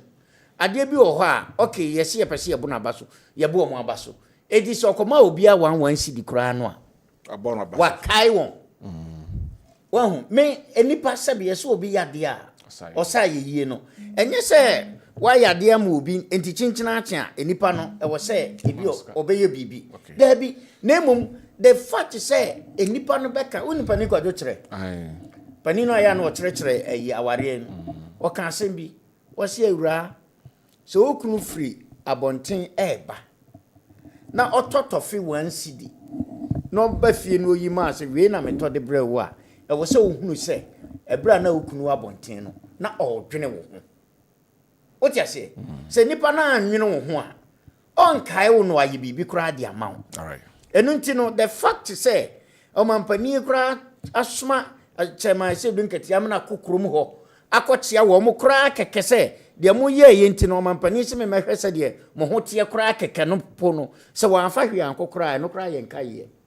All right. Enunti no mo me yemfa ne sa na yen hwe de wanimu ana meka sam so meka bibi se ebetumi aba se doc nye o mu nyina na ye school fo nye o mu nyina na ye akrache fo nanso ebia na obi babi akọ school ebi a wotifie ebia na ne wo faase bi akọ school a wotifie so o mu ye kuafo nti yen hwe mo a yen nya wo mo sa da bi enti no kra no betumi abie kwan ma de ne wo faase bi de ne nua bi de ne babi enya ekonya beda ho se ebi a scholarship bi kra na wo se de ba no e betumi de amano na ono so anya ni na re chechire enti mo me yen politics na yen fa ne se we ni de eyen kai ya mampani wakai na bia de akire no so ebeba. But that's it. NEC rep, is he staying in this country? He has not seen the report of peace index, like he will not say that there is peace in Ghana. Peace you. If you go to northern part, there is conflict going on. People have turned into refugees in some parts of northern region. President Mahama promised us 24-hour economy, Yamutu. Promised us women banking, Yamutu. Discotheque, Yamutu. Promised cocoa farmers 7,000 per bag, Yamutu. Single track system, secondary school, Yamutu. President is a failure. Tell the NDC rep that Raf, who went to the hospital, beat up the nurses and video patients at the hospital is better than Dr. Tinkrang. I'm disappointing the NDC rep. Tell him that they owe nurses 8 months, so he should tell the President Muhammad to pay them and give us a break. From Bright Takwa Anna Odiwe Abraya Yene Enyumrei we say a champion Kakuchi Electricals Watonsu station. Or say this NDC man must stop attacking Dr. Tinkrang. Do the right thing, NDC, and stop your insult and beating of nurses and doctors, so that he and the nurses and doctors will also stop theirs. These days, the attacking and insults have become rampant. Okay. I greet you, Dr. Echampong Osiochiao.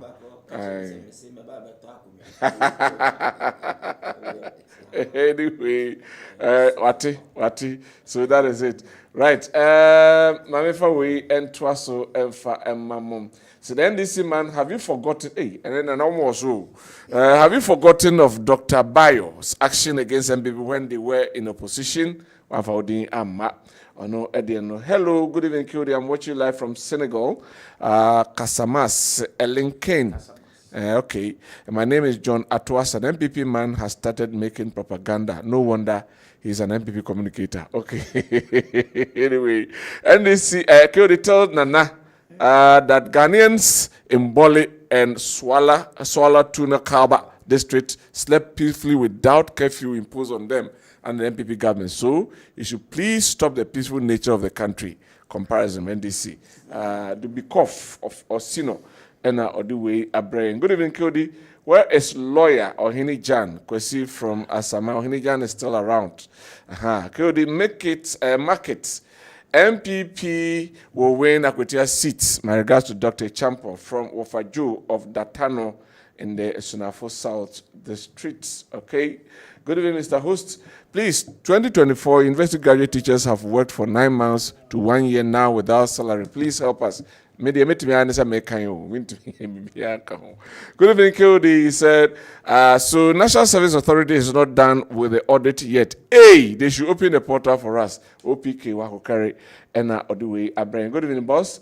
Bruno Man Jr., watching you live from Barakasi. Keep up the good works, boss. NDC all the way. Okay, yeah, that's it.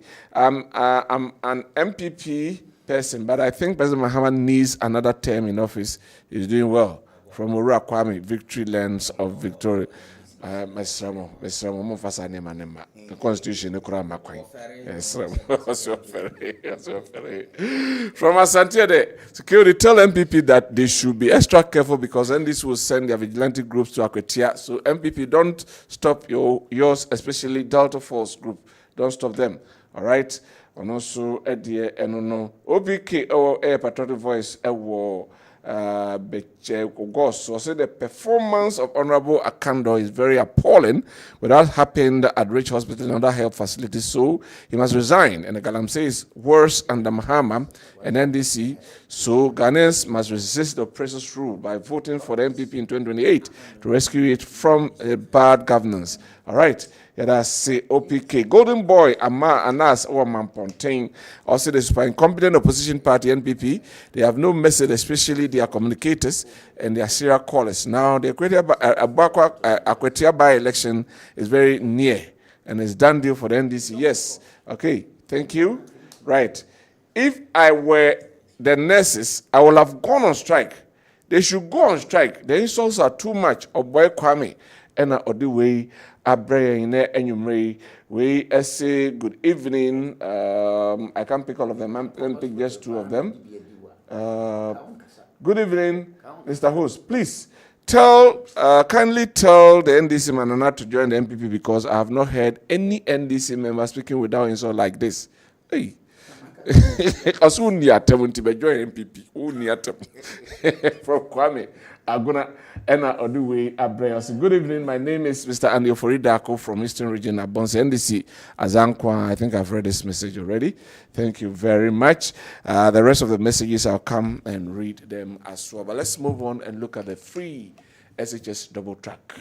Doc, this time I'm sure safe and free. You see, so my voice here pa na minimum nyomotwa. Minimum tea. Ba minimum nyomoto.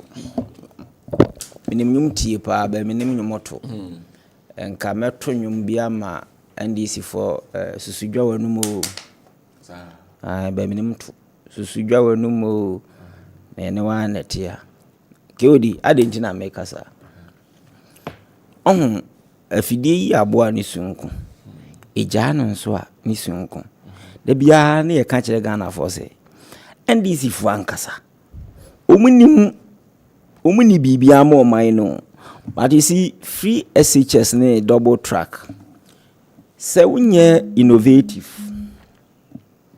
Onti ase. Sisi amen o ka say KOD unim say University of Ghana at the highest level tertiary. So ni so mo run 2 streams double track since 2020. University o. Omo run double track. First years any final years baskua. Not second year any third years eufi. Omo makwanya na omaba. Onim de India because omo facilities no intimi accommodate all the streams so munyina bewo on campus. But they know the NDC for in all our institutions we have evening classes. We have weekend streams. Tertiary KNUST, your ideal Center for Distance Learning, ideal, or Institute of Distance Learning. All the schools, UCC for Womo Center Okumasia. When about Womo Dewa, you know baby until your regular students, distance. But secondary school the Omo de politics. Because in their minds, inikwa sen kofo be timiko school. Because sen kofo be timiko school a ebeduru baabi no utwa ntra obete wase no hu say asema wo kan oboa. But let's politics critically because more across more can say by 2026 more free of the double tracks. Yes. Say na eboa. Why will you have faces off? You see, the point is this. Oh yeah, there. Opponent always wants to make political capital out of it.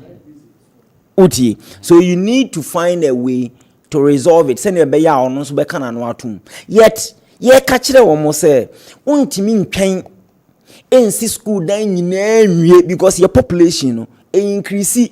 And now Ghana's population cry youthful in nature. And today biankwara na wo basic secondary schools ne doso. So you need to find a way obia betimi akọ school ni bi. Nti se won si wo dan nwie ye nkyere se nkwara ne ntena fie. Mo de your politics promise. So mo ba ya free double track mu twam. Na unim the danger ewum. No. O maka sa de we awokai President Mahama. Ekoka say he doesn't believe in the results our release yes okay 2024. Yeah. Omampani ni bontoa no timi kogina simpie so nkwara o matwe exams apase o promise say wo ba o be remarking o ba how many months ni and the nkwara no results na de no mo nye remarking okay odi ade na mo boss videos ni na nka kai wo mo so omampani ni mahama kogina simpie so egu nkwara na ni mo aseka kire wo mo say wo results na o manyi o mo de ko university ni kra no ono wonjindi because onyi ni se nkwara na betimi apase sa enti oba NDC government ba omo be ye remarking akosi sei eno no de oma shield no omo nka ho hwe na of mama nka bibibio NDC for omo ya de bi omo de education sector no ya politics. You see, you introduce licensure exams. And this is for say licensure exams or mobile between. The campaigns they don't understand why teachers you write licensure exams, but they forget. Say teaching a profession, and all professions you must be licensed. Enti ade ba ko mo kan say ade enti na teacher ni wie school wie ansan na say wa ba be ye license exams. Oko allied health counselor. Now, all the allied health profession programs now. We school, we national service we and some licensure exams. We call nurse and midwifery colleges now. We school we actually KNUST terminal exams we a banwa pass here and some licensure exams from NMC, National Midwifery Council for exams. A better teacher for there. Then this is for the year politics. Say teacher for the here certificate. Here license. Last 2 years, when say UK teachers call strike. Intina UK government recruit teachers from Ghana, South Africa, and Nigeria because of language. The first condition was that the teacher must have a license. But yeba Ghana ha, and this is for the year politics. Secondary school. Say ye be manu aye ye kan say omo pese omo twa single track enti me bisa say see also omo di nkan start say o ye betwam enti ka wutwa mu say see o ba ye wutwa mu a enkwara ne he no better na ko school. What it means is that enkwara ne bebre especially here for ma on be kafie because me krom say akwara no nye free secondary school and you see double track na yes omo nyina ekọ single track until wa obetimi atoto prospectors ntemo ba na this space na ma wa ingrase for ni ahiafo ma ni nyina be kafie sikafo mo ebeko school ni asa reverse akoye old system no nia NDC for also mo ye ne say okeke aikodi also mo pa Ghana for chew no mo me enkofo no mo hunu say enye bibia na also ye dey politics.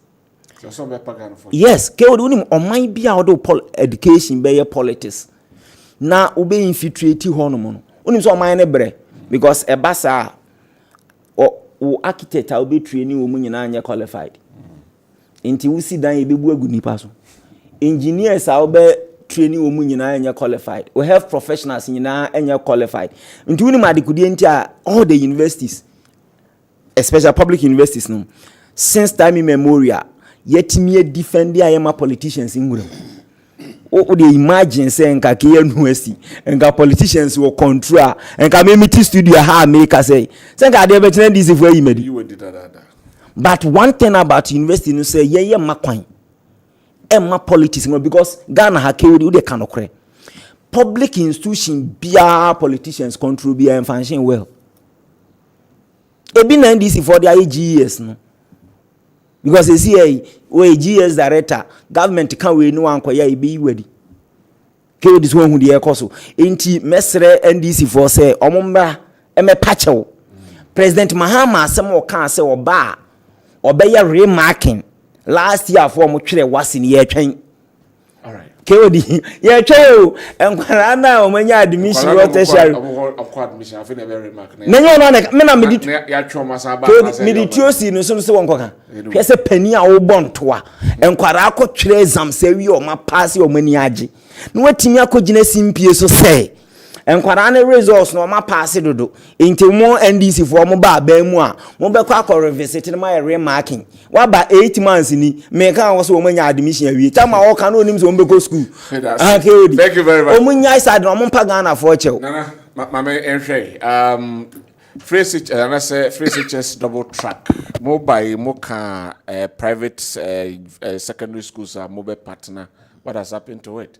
Moka say mo ye campaign mo ye samba double track them want mobile year free honum 8 months say mo de betu just by 2027 mobile double track no e dey free ho. Director General of US say enye easy say be year free ho. What dey na waka fa ho? Yo, KOD. Yania KOD. Yania offer disciple. I mean fan currency and then ye dwuma wo Kessben ha. Ono kan se bo se sebe. Abo ti room. And was sana adwena enye yi. And once some adwuma be kan Ghana for say the mo hu ne santi. Oh. Mo se sama adwena na mafa. Otie. Meet you nana. Enna sebe obi a oye ahomaso eye dwe enna ogotumi betina ba bi same de manya kane de me sesama no a enye yie wonso onye nyankopon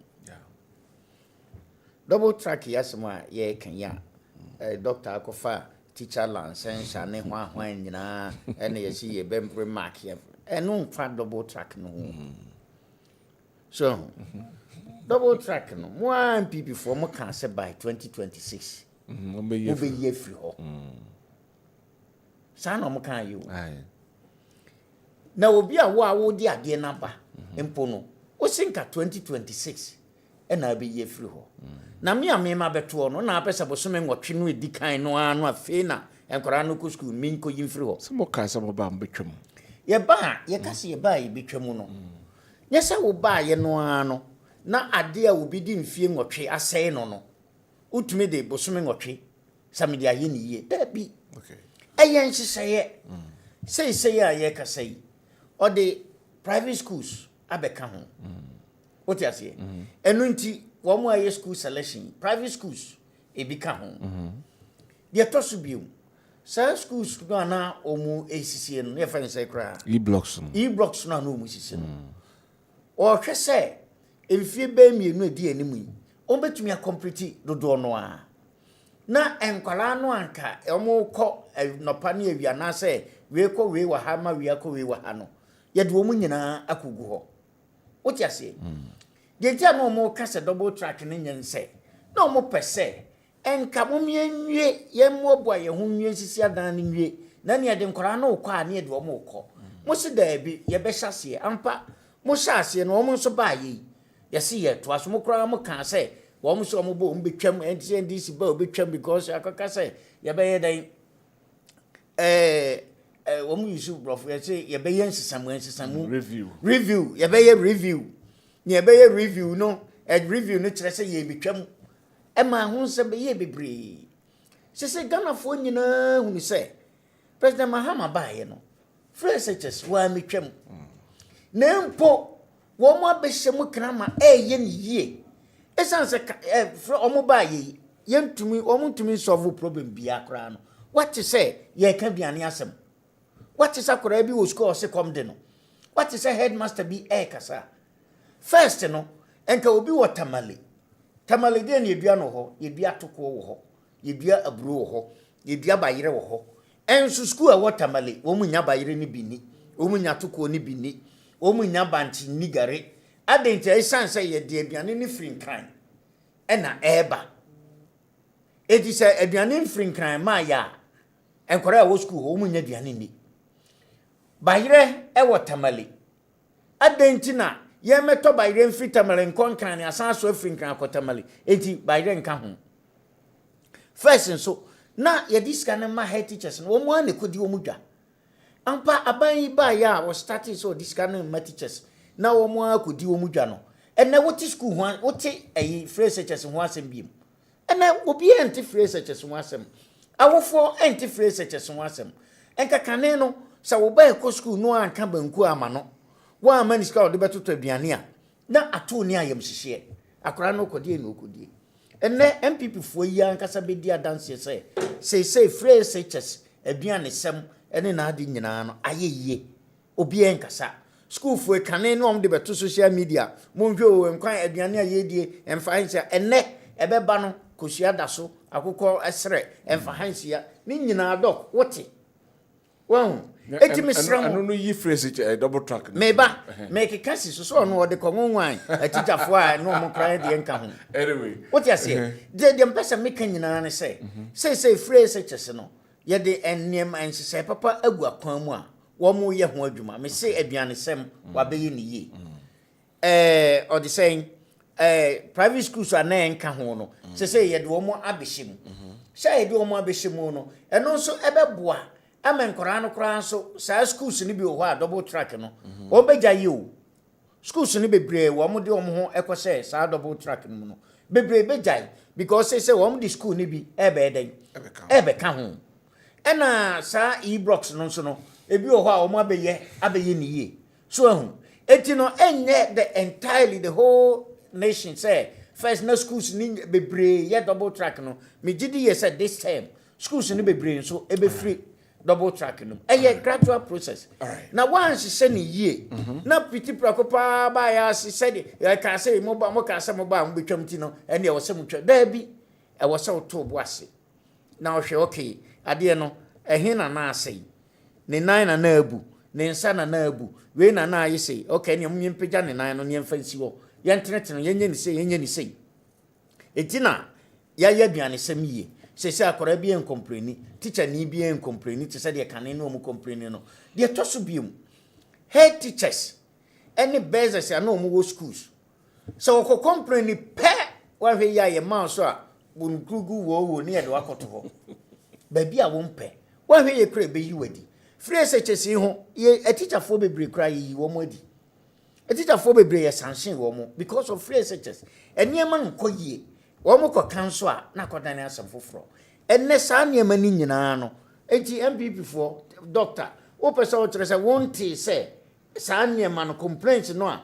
sa complaints nketinketi no a na nkrofo awofo ma no sa complaints na ejai alright enti se we num nyina ejai a yenhwe se ebre kakra edi animu no so se 2027 ye be ye firi ho a minimum ye se next year schools no be private schools no be nso beba be ka ho enti bra private schools no be be ka ho na omo compete e-blocks ni bi na schools no mu buy no eye dan ya sa double track ni dia be free ho thank you very much doc 1 minute we are not Mr. Michael Inti was in the meeting ni across ko 1996 nti wase menchia o man o hwe ye was one on the kwa agriculture training college 1996 nti wase menchia o man okay Mr. Inti Macau kran na say wase sisi nkwara na wi akokosere be wankan school be ya ene nkwara na wi akokosere no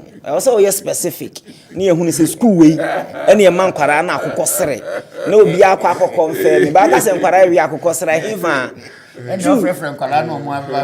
no say complaints ni ade KOD me wa akora was secondary school CCA I me take care of in the past CCA o twere wasi there was nothing like PTA dues there was nothing like classes fee and none of the teachers they complaining unauthorized charges in any sadia yen kasa intia program na se ne be ka se ne o me ekoso ne na yenya yes se si ya me no ka se me offer ase no ye maami kotua PTA dues 500 cedis mebo school ni din bo ma se ne be ya won ka se me nso mo school ni din mi tumre na ma kire sie bo ma SHS o ahafo region PTA dues 500 cedis classes fee 500 cedis 1000 teacher ni nya akukuduro je phone frame sese mantua obetwa me ofa asena ba these are the things I know mo pese omo ye ena yenye de ba ka kire omo say at our time ye mamo kwan mamo nye extra classes say man kwara ni ntua say sika no ye ma PTA dues mo amomfa mo penko charge e wo bra mo mfre PTA meeting no mo se mo tua PTA dues 500 cedis per child.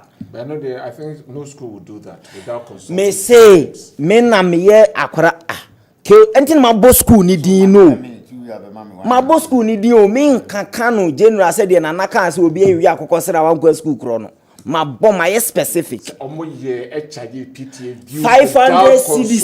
Yes. Yes.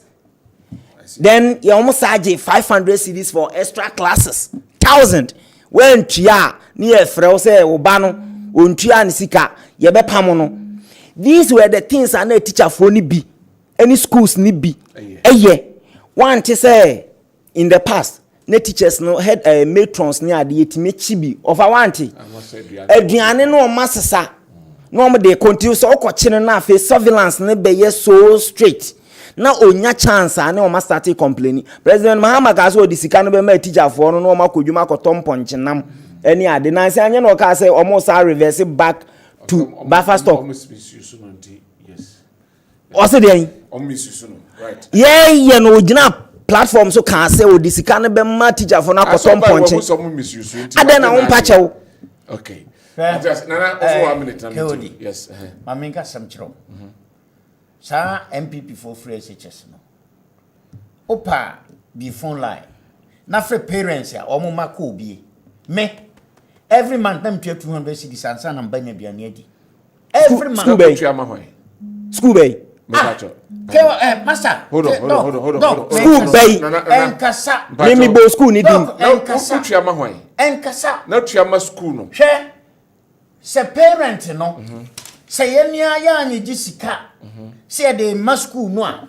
Aduane krankora no mu nya bi. School bay. I'm telling you. School bay. What you say? Eno tino mentina me say wo de opa. Yen free parents. There be yen free. Na we dey wo dey eye example go school ni bi. Go school ni bi. School bay nana. Oh, there be say nya ha na. There be any you have to withdraw. Kedi woman no withdraw. I will never withdraw. Kedi me ba no. We school you say we free. School bay. School bay. And now omo jin say sika no. Go school Kedi. Every month. Na me tua through the PTA. School bay. That's a PTA na nyadwuma. PTA no say nya PTA no a. Kedi into money most school code. The issue is that what I know is, hold on. Na yenkase yenyi PTA. But before I beg PTA no, it must come from the parent association and not teacher form come. It was yes. PA. PA. Parent association. What you say? One etna se ekase. Ye piskase. Na no kwa. Kedi. You are not doing our viewers good service. Manimo school coding. No. Manimo school coding. I challenge Nana on this show. School day was on a school. No. Don't come in, Kedi. This one I will not let you defend him. Miss Reo. No, Kedi. Yes, because you see, you are trying to protect him. I'm not protecting. He has made a fact. No, it's a fact. Which school? The parent association. Which school? Which school? No, that was what they were. There be only school na mepe. Ne bad school no. Nana. Fam kokot nam ko bodi. Nana Debbie fam kokot say. What bet TV if you dey kese we so. But school ne di. It was going wrong. But school ne di. Na ye me ma bo school ni din. Me pese me kire we say. That was what was going. Debbie. Nana say when timi am school ni din pa dia. Me sika ansa na nkora na nyaduane. School bay. A public knowledge. School bay wo so wo ba no. Parent ya. Wo so wo fa no. Ke odi na de na wo Nana sa. Man kan. Ye tua nsuo sika nyina. School bay ya. What you say? Eti me metna han kase me say I know I will challenge you no hold on sika hold on Nana classes fee hold on Nana school bay that's why he's your friend that's why he's your friend but I say insist Nana emo school ni din no we aduane no so 200 cedis no almost school ni din. This propaganda we will not allow it to. Nana Misreo. School there. Obia ne ba Free school ben, you gave an example of your own daughter's school. Hold on. School ben. Hold on. What I'm saying is Let me say. Na omo nyiska ma school no. But they make sure the children get something to eat. Yes. But it wasn't for the school. Yes, the school no mo nyiska. School ben. What's in the banner there no? I can't do Debbie. Me for be say bisa he. Banner there now the example wa hana. Nana Debbie. Nana be school ni di. Me patch.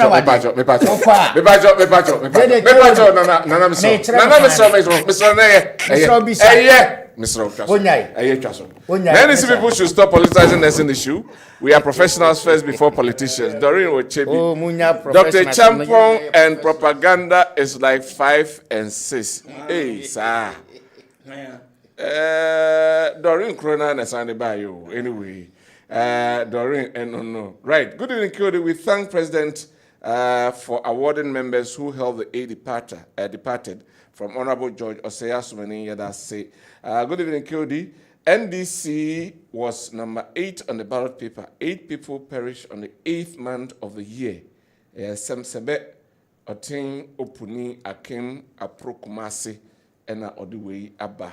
Otin message, what you say. We're speaking in parables. All right, good evening, Kodi. I'm enjoying Doc's analysis. God bless him abundantly for the good work. The one who said Mahama needs another term and that his MPP is lying. He's a member of the NDC. This Amamu Prokai, which another term? Dr. Bomia is coming, okay. Master Planner Junior, Policy Analyst, working Tampo, and Odiwei Abre and we see good evening, Senior. Mr. Host, NDC gave 24-hour economy of 24 hours of accident, 24 hours of insult, 24 hours of killing. All right, one for Udin we see good evening, boss. I'm Papa Yesu, watching live from Barakasi Zongo. Keep up the good work, Kodi. NDC all the way. Mahama is our one and only boss. The MPP man, he should stop what he's doing. NDC again on 2028, inshallah. Okay. If Baumia introduced Boku fight, who organized Dagati? Anyway, let me leave it there. IGP can send plane, not drones, to Akotia. NDC will misbehave. NDC will still misbehave. Okay. Amokateche free Faduku. Kevin Taylor was free from court. Why not Raf? Okay. No, no. Please, good evening. Thanks so much. Please, we would like the humble president of the country himself to intervene. 2024 graduate GS recruits are lying slowly of hunger. Please, Mr. President, fear Allah and help us. Some innocent citizens are crying of hunger.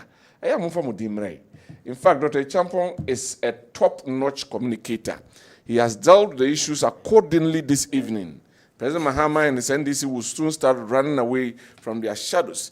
They lie to win power, but the reality will catch up with them soon. Dr. Baumia is coming soon. Inshallah, Master Plan Akrona no signed way Abraying.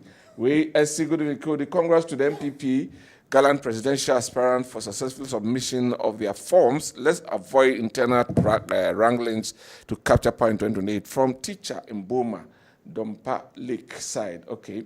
We say hello, good evening, Kodi. I'm watching live from Senegal. I think that one has been read. At us on Tuesday, if God permits, Akotia is going to be a green. In 2016, what did Dr. Baumia say about our currency? If the fundamentals are weak, exchange rate will expose you. So nothing has changed. Okay. Yeah, that's Kodi, good evening. Please, isn't enough. President Mahama and NDC didn't do well at all. 7,592 each for what? Because this money is not for the pocket it's not from the pocket of the president. It's Ghana's money, so they deserve more than this. They tell the people of the command to do massive demonstration. Hey, Pachibe, Jacobu, you Pachibe says condition to demonstration. Anyway, we say everybody, a patriotic voice of the chain. I'm still pleading the MPP leadership. Hey, time to cool. And party followers, let's have a clean and respectful campaign because after the primaries, we need to come together as one people and work towards claiming power because if we all come together as one people, NPP will come stronger in 2028. Doc, my message is once again. I want to catch into the message. And they, all the top aspirants, are submitting forms. All of them are preaching peace. All of them are preaching unity. What do you make of that? I had the papa. 5 minutes. Killed I had the papa. Say, Omobeka. Asema eden kabomu ebeba. No more yet. Me ba ho. Say ube preachy virtue. Now I practice vices the anka one preachy crack because he see KOD. If you akunya na ato. And if you akunya ato so internal party politics KOD, we yet there will be a contest. Contest wo honti. Any ekotoaba. Unya ubia so be support you. Enti se obi in support you a wonya otamfo. So what I say, enti me de eyesa afi de o mo realize say e was say ye kan ho bom na ye hwe ye nkasaye ni ye ne ye nyina yi. Back odi you see ade ba kwa ha adwene ne say emabunu na edi o mo achi no. Omo na me na omo ka say anwumre. Odi. Mbanifo na edi omo achi ne be wi ase na omo aka omo ho abom. Na waka nsinzemu. Anhwe ya ubedi pani bi achi akodi obi atem, ubewie ne na wuntimi nko nipa nanim. Na waka nsinzemu na pani na odi na achi na fe oni nipa no e ko na kranda. Omo tibe bi na omo Na waka nsinzemu. Yenim kofo bebra. Omo political career and because of some of these things. Wonya kodi obi achi a or go all out attack every opponent abeba ni way unpalatable words no be use amount ba ebe wie na mpanifo no be kom ho abom na fe obo nse pani no okọ mfa wonko na wo waka nsinzemu intimate se mabunu no mo tampanifo na chi they should be measured and somehow wo be kan fa obi ho no okay that che be refer na zia nana bo atinti he wo twen se mo be kan sema enye no manya biaka mamum pomatu emfa aboba nhyem ne mfa ma wo opponent mfa mo se na oyiwie nso aside tu na ahwe so se je na tobo me 2024 election about 2 weeks to the election NDC for no mu serialize nkofo nsema o kafa ye candidate ho ne ye party ne en anu kwa na no o se mo hwe de o party for kra eka and we've not learned anything from it and unnecessary commentary ne nsema emfa na ye ka keodi me ka asem bi asisu se wo ho no odi fie nsuo e fore ateche keodi na otete fo wo ho mo de bro ateche ne bro mo ho awie na se ateche ne wo mo ho na wo hia nsuo so obe hohoro ho na akọ ne nsuo asan o hohoro ateche ne nye se ifie prae nanano mo se ye ka bomu a emu ba se uyi ni maako a prae ni nyina bebubu se mo yi prae ne maako bubu ni nyina wi a ebeduru bra mu fie aye fin no amo pe prae pra no mo be kona prae na sa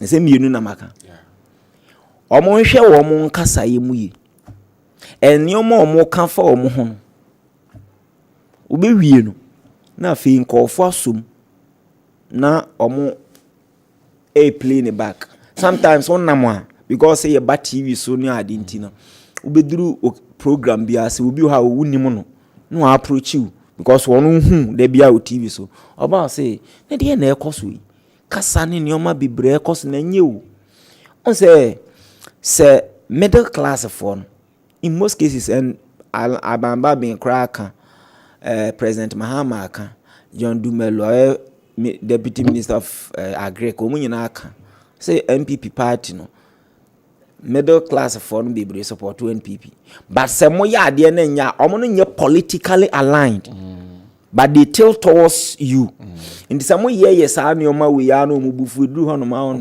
to aba no me won amfofo bebre a omo middle class ye omu hia wa say masa eni pass mu asi mo de ne ba ye nto aba sa na aso mesu kronim no ba mi mo ba ma min kansi so say kasa bi wo ha e wo party fo ni mu a me di sie no omo twere a na omo twere no asumasi no vote man fa party fo ankasa wo omo support nipa ba ko a na omo ka wan fa we ya ma ye nto wan fa we ya ma ye nto okay keyodi omo kofa ne ba na ades no so nkrofo eye din no omo so okay samo se ya mfa we ya ma ye nto ye de na ba ye nso ye nto saa nipa na wo ka se ya mfa na ma wo nto aba no wo be de no wi ni ama nipa na be president anyway that is it ente ka se huna party for na eye wa mfa we ya ma ye nto aba na omunyai because ye de ne ba na afoforo nso ka se mudi we ya ba ente ye nso ye nto aba onipa no be de no wi ni nana we dey kan fa ho but fa no ho ni hwe ka we ni hwe ka me ma ne nkasa ma no bodin enipa ye de ne ba ye nto aba no Ghana fo nto aba ma no o de no wa ono ani ba umia o de wa mo de bi nyona be ka ma no me na meka say enipa obi anim say Dr. Baumia de ne ba nto obi Ghana ni bia ane ye wo na wo kire say me say nwa say NDC fo nyina se ya no mkasa wo vote wonya ye kra no eso be sante obi say wo de nka boto adi na mo me fa ne mrai obi say Canada Japan me ken enka mpena sempa so nanso me pa me pena sem no emfa hwe mase ye de no be ba so be wi ni NDC for kasa what you say me man nka asemo kan ye say wo pe MPP party ni ye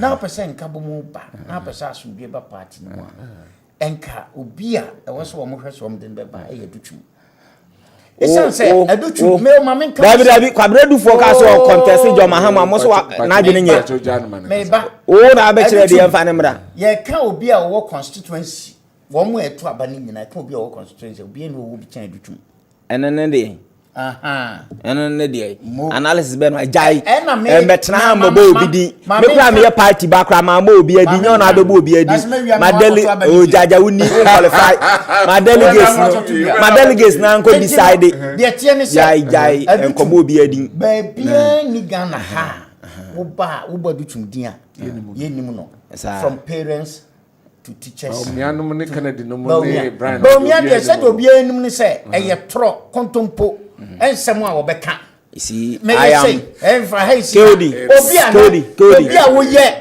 economic wizard Dabi na de o kai de ye I was say ba omi etwa eye tro for na wa ja ansa wizard ya wa bomu abodini wo ye doctor yes here in South Africa mwana muke yes here Zimbabwe yes mambo saada na ndisi fo so ba ye nsoro no kire se na mo so ndia mo nya ba mo fo mo bra na mo mo ne kewodi na ya be haye ho saa ye den na wo so mo ha mo se ye haye ho na mo nya ba se ba o mi ani credibility bia mo nya mo na mo ko ni mbrai na se no ba ye se time o be fa dollar no to 4 cedis no na ba umia se president Mahama abon mo fam na se de kama 2028 no an se mo catch Ghana for the week o be say obi chance let's say fam ho o be say obi chance it won free hokra ba umia de won free afa nana jaja nana tie we see me dabi me ma mami misro ye serious business e wa doc there who ya doctor me a businessman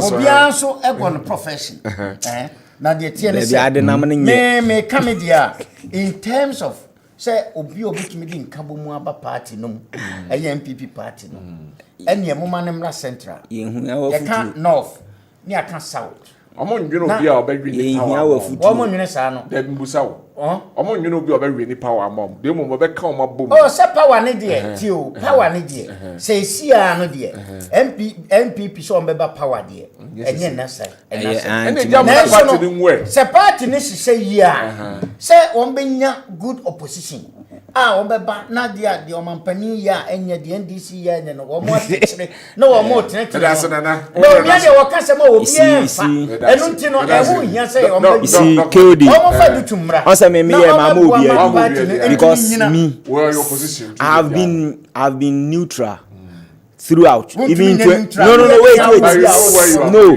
my position even in 2023 when they were going for primaries there was no there been no now to be me a party but I have influence in my constituency no it's not about that but now I don't know one person me support obi but you see say you will be a friend of reverse psychology. Akwa se has ene kotoko ekobobo na kotoko supporter eti work as a coach no has a player wey dey more than ibobi ayebeshe mu. What does it mean? Leave the omo no. Jai mo konti se wo feel say nipa omo de ne ba mo benya ni easy na ombo number no jai enye worry my delegate in Nkoto me to say the omde ne bebe bia me support that is why I don't want to take a stand but I'm busy for there now to abani bi no akọchire Dr. Enoke Champo communicator the Samson Nana Bibiba Boate mama me close Eri jumadi na si me de Kwabena Owusu Dankwa amala me ya na she jumadi ya de bremo technical team no eka ho na ya de ebrem nyame adoma ya be san ani mo hia emepem